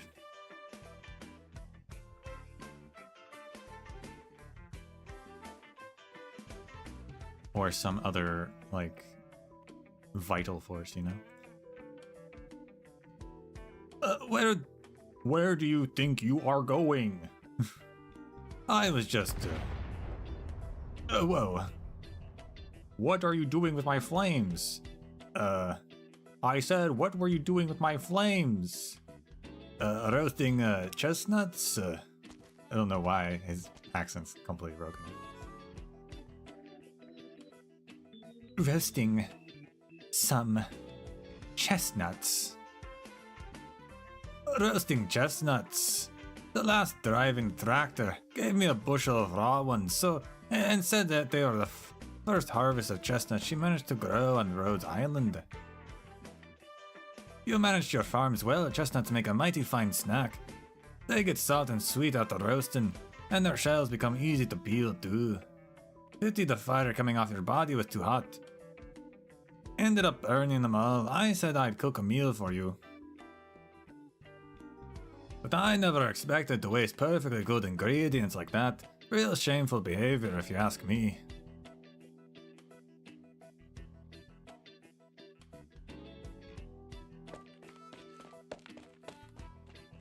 Skyfire, please calm down.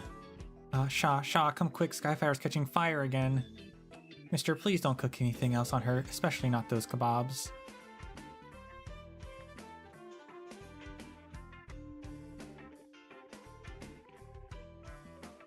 Oh. Yeah, not half bad. Yeah, anyway, like I said, I'm not a Durin. Wait, you're not? So you're a kid? Mind sitting down when we talk. I can't see your face. I am sitting down.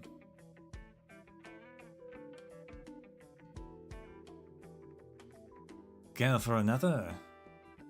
My thanks. Are all the men here this tall? Even Laius seems a bit short compared to you guys. This guy covered in silvery white fur. If Laios saw him, I bet only thing he'd be thinking about is asking him if he liked some help combing it all. Yeah, whatever. A drinking party, count me in. I know it's been a while, but did you all really forget to ask me? Huh? Hey, what's with the kid? Kids shouldn't be drinking. Gulp.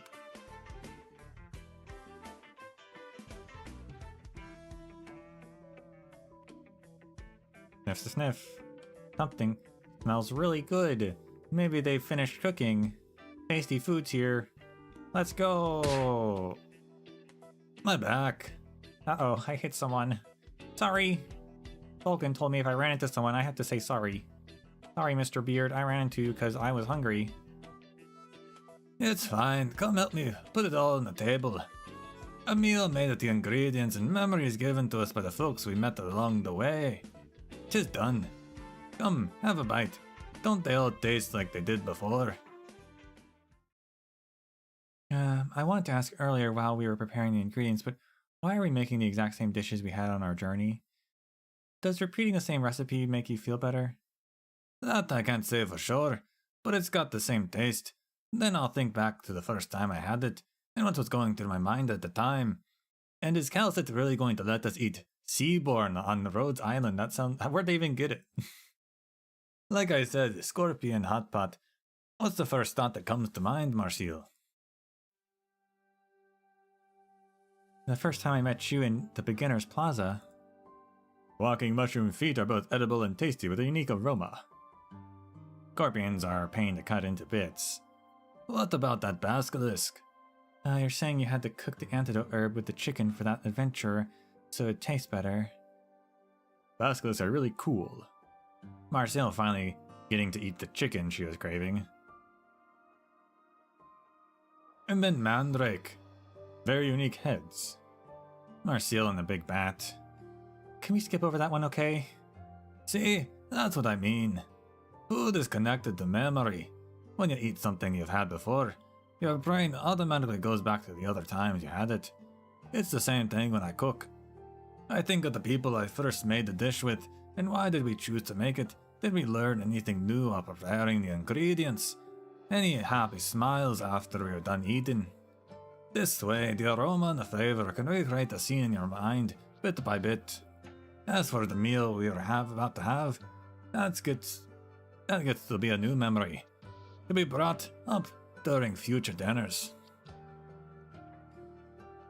Wow. You've always had a way with words, Senshi. Alright, enough prattle, let's eat. Chow time! Wow, look at everyone. We got the Ursus girls in the background, too. And Ethan.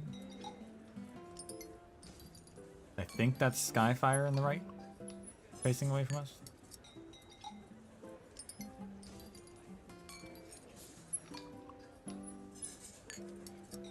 Alright, I don't see any Seaborn. We're good.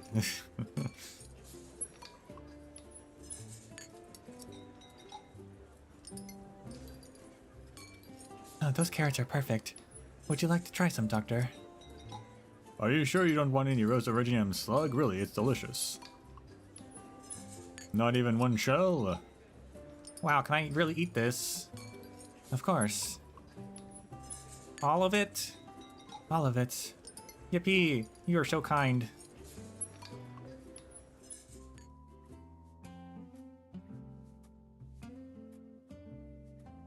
Oh right, Doctor was it? I just noticed you there. While we were cooking, the operators told me you're often so busy with work that you forgot to eat. And when you do remember, it's been some hastily thrown together slop on top of an unhealthy wake-me-ups or empty calories just to fill your stomach. Hardly what they'd call a good attitude to health. There's plenty of people worried about you. It's not that bad. Doctor, if you want to get strong, you need a good work-life balance. To eat 3 square meals a day, and to get more exercise, got that? You sound just like Hibiscus. Thanks for helping us out, Doctor. The same goes to everyone at Rhodes Island. I've made a lot of new friends here. If only Felon was here too. Too bad she was eaten by a dragon like 2 years ago or something. After all we've done eating, could you give us a detailed overview of this land? What? Why are you staring at me, Doctor? What? You want a drink? Well, it's not that you can't, it's just, are you an adult yet? I really can't tell with the mask on. Oh, this is delicious. I need to note down the recipe. We've got to make it for Fallon when we save her. I'll have to tell her all about the journey we went on to save her, about all the lovely people we met along the way, and all the memories we made. I'm sure she'll love hearing about it. Medical team, please take tissue Terran samples from the culinary infected. expert. We need to see the composition of the infection in this area.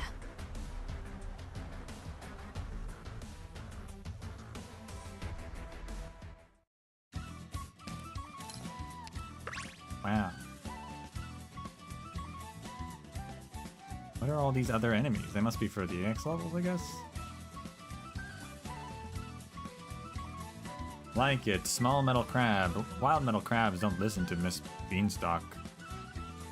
Okay, this just means I gotta train you. Is that true?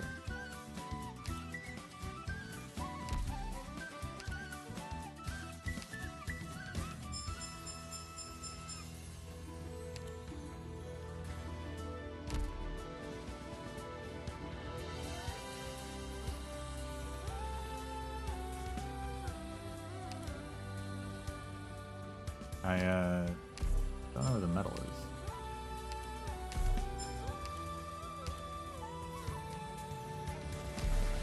Going to roll on banner? I don't know.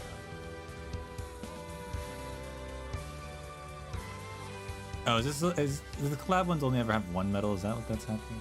They don't list it here. But yeah, I think it's confirmed, because Amia said bloodline, so I guess Kyobi's, The Cerberus is the elders of Terra, so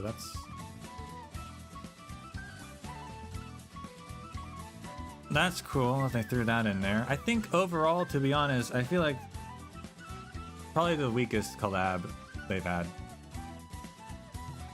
But I did like the ending in the sense of like, we got to see like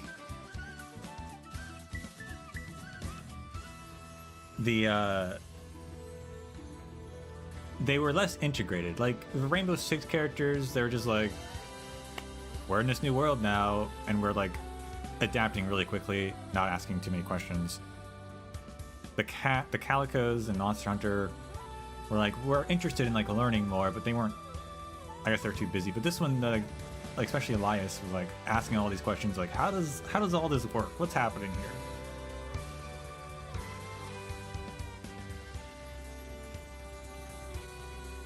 They were actually curious about learning and like trying to understand and like confused by things. So that was, I enjoyed that part.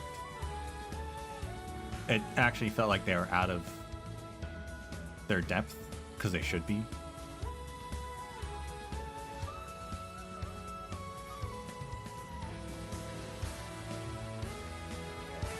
But I think overall it was the weakest collab. The story was... the timeline's confusing. It felt like it was less serious, but less serious in a way that felt careless in a sense. Like there's less serious, there's goofy events, but they still like contribute. This one just kind of felt like it was goofy and don't take anything that happens here actually seriously. Maybe, question mark. What is the timeline? I don't know. Does it matter? They were corrupted by demons, but like, whatever, who cares?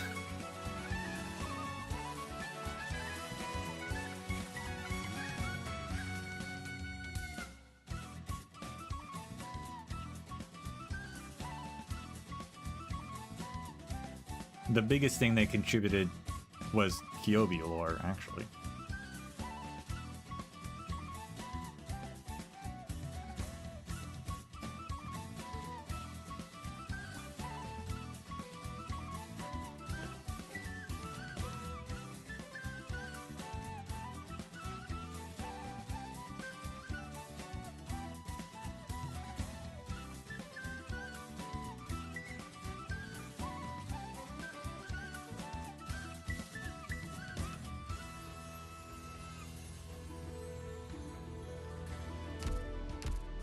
Have you been doing well lately, Doctor?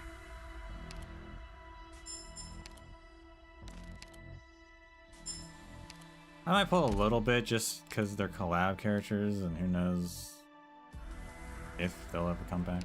They might come back, they might not.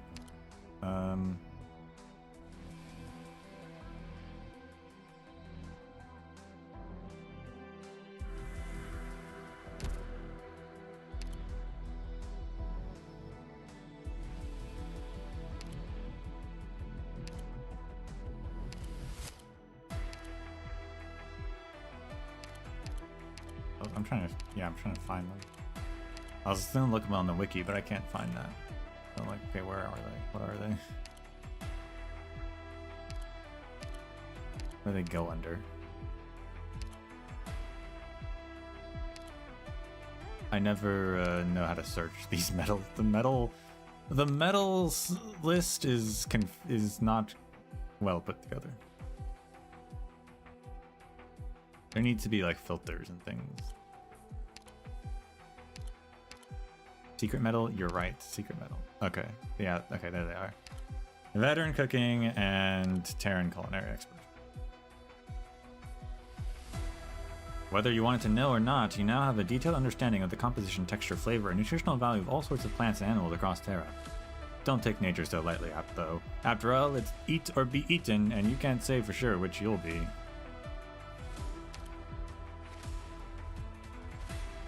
So those are with the luminescent Terra. Yeah, okay. So there's 2 every time.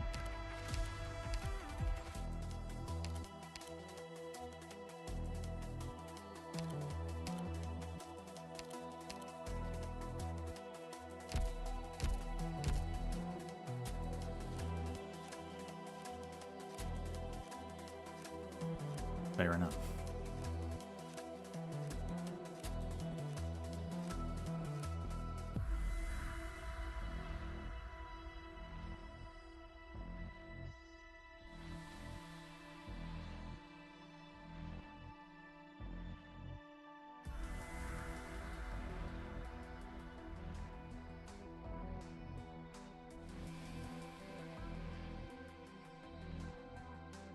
Alright, looked it up. It is Sancta don't breed true. Any if a Sancta has an offspring with another Sancta, with a non-Sancta rather, it will not, the child will not be a Sancta.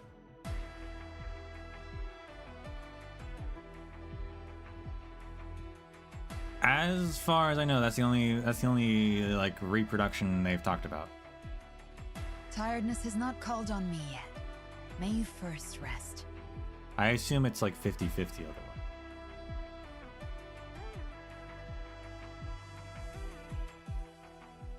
But to be honest, I also don't like, we haven't seen many other, I don't think we've seen like multiracial families really.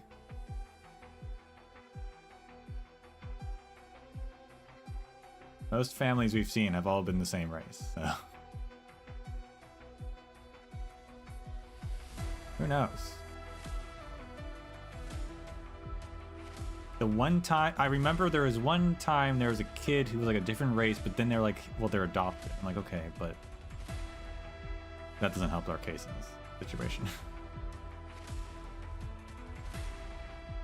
I have no idea.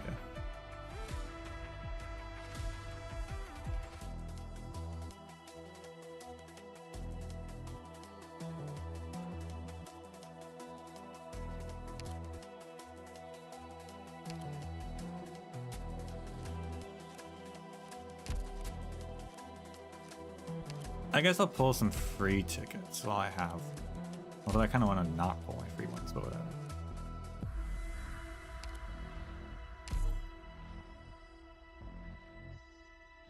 At least get the other 5 stars or something.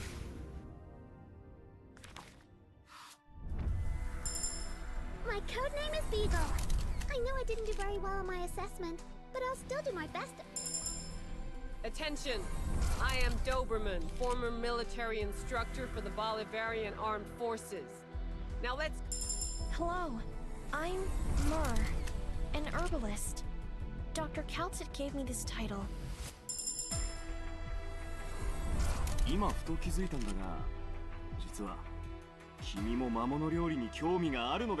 I noticed you're interested in Cooking Monsters too, aren't you? I have sandworm and needlefly meatballs here. Do you want to try some? Where did you get those?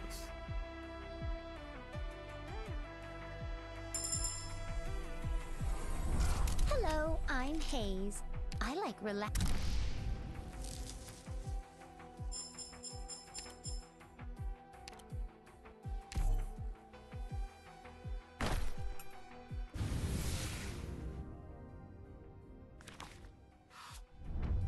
Hola, Doctor.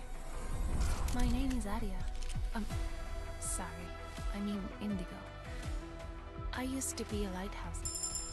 Following the guidance of the Arcana, our paths have finally converged.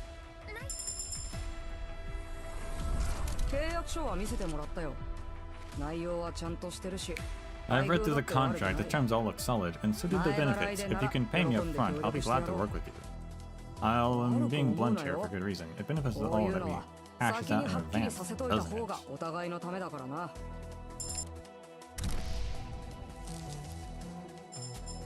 Just one laugh.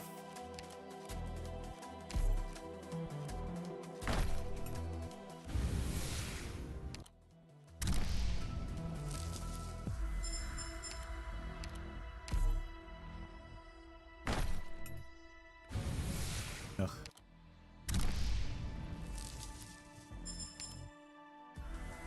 That's my free tickets.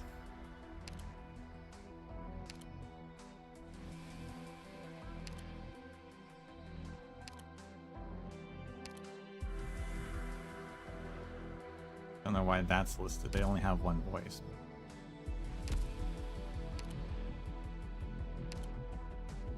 Oh. 4 years dungeoneering experience. Oh, race tall man, self-declared. Okay. Birthplace northern continent, self-declared.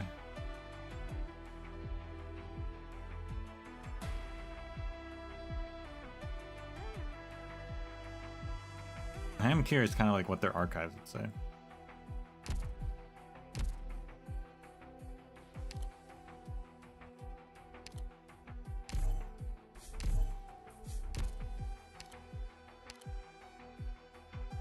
Birthplace is Gonda, self-declared. Race dwarf, self-declared. 76 years of dungeoneering experience. Wow, he's old.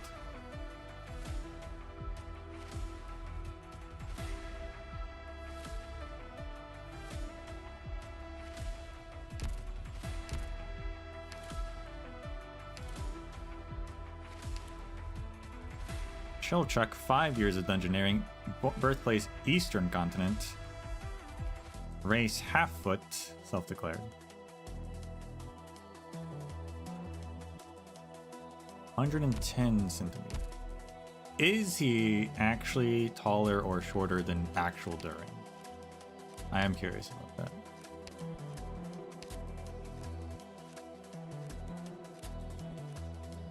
Hers is listed in meters, which is wild. But I believe Myrtle is 1.3. That would make her taller, right?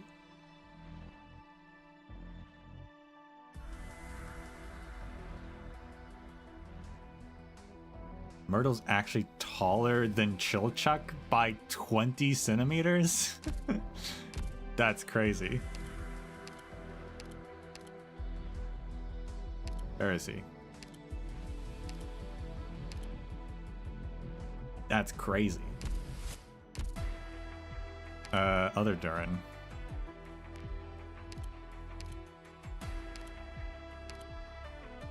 130.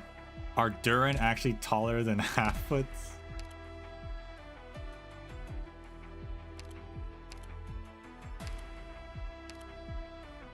$130. Oh my gosh, they are.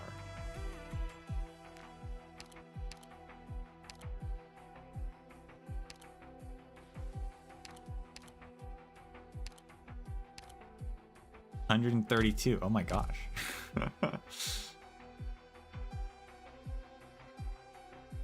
That's crazy. He's so small.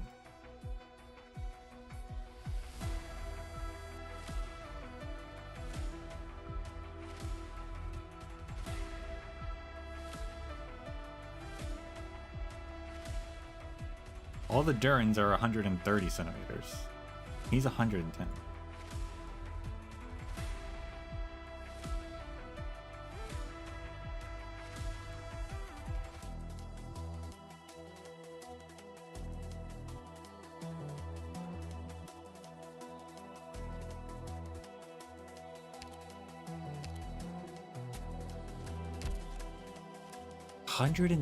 That's so 110 is so small. I'm just like baffled. How is he that small? How is that even possible? That's like that's like does that even go, like, would that even go up to my waist? I don't even think that he even goes up to my waist. He's like how tall are dwarves? 140. Okay, since she's taller than Durin's, so dwarves are taller than Durins, but half-foots are smaller.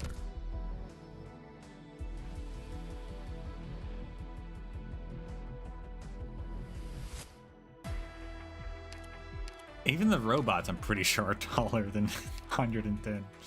Yeah, 145 for Friston. I think he might be the smallest character, yeah.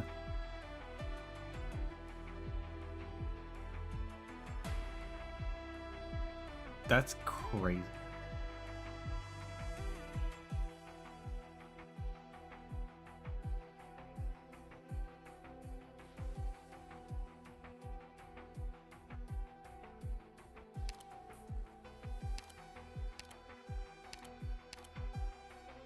$149.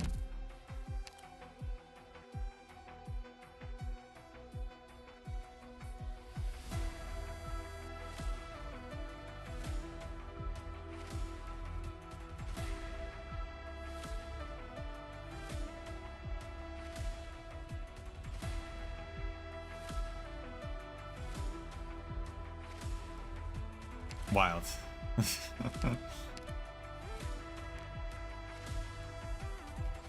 How tall? I think Lias was a tall man. I mean, he is called a tall man.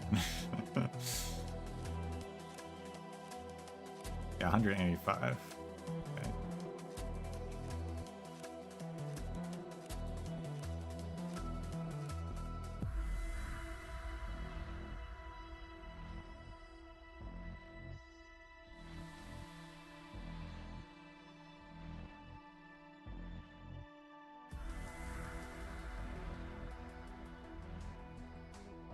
Wow.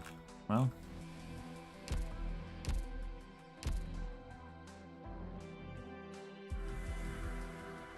That's something special, really. He's smaller than even the smallest race on the planet.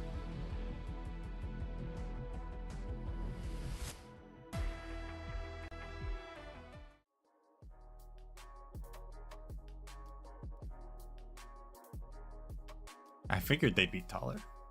Because I guess he's like a halfling, you know, right? I thought usually halflings were taller than dwarves, but I don't know.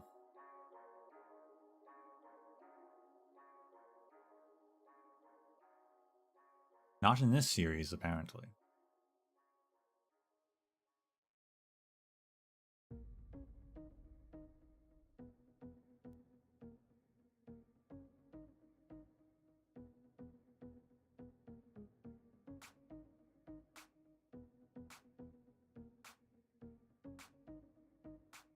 All right, well, I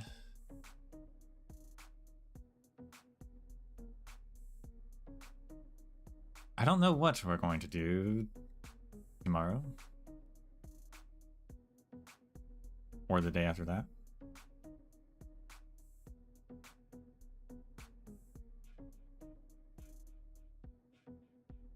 IS5.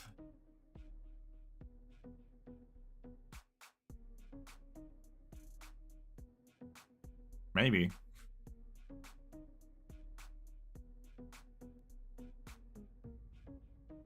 Just maybe.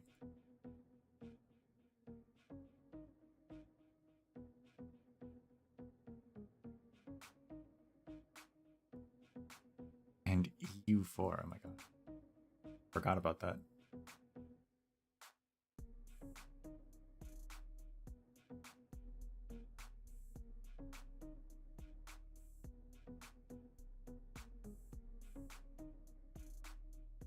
Forgot about that one.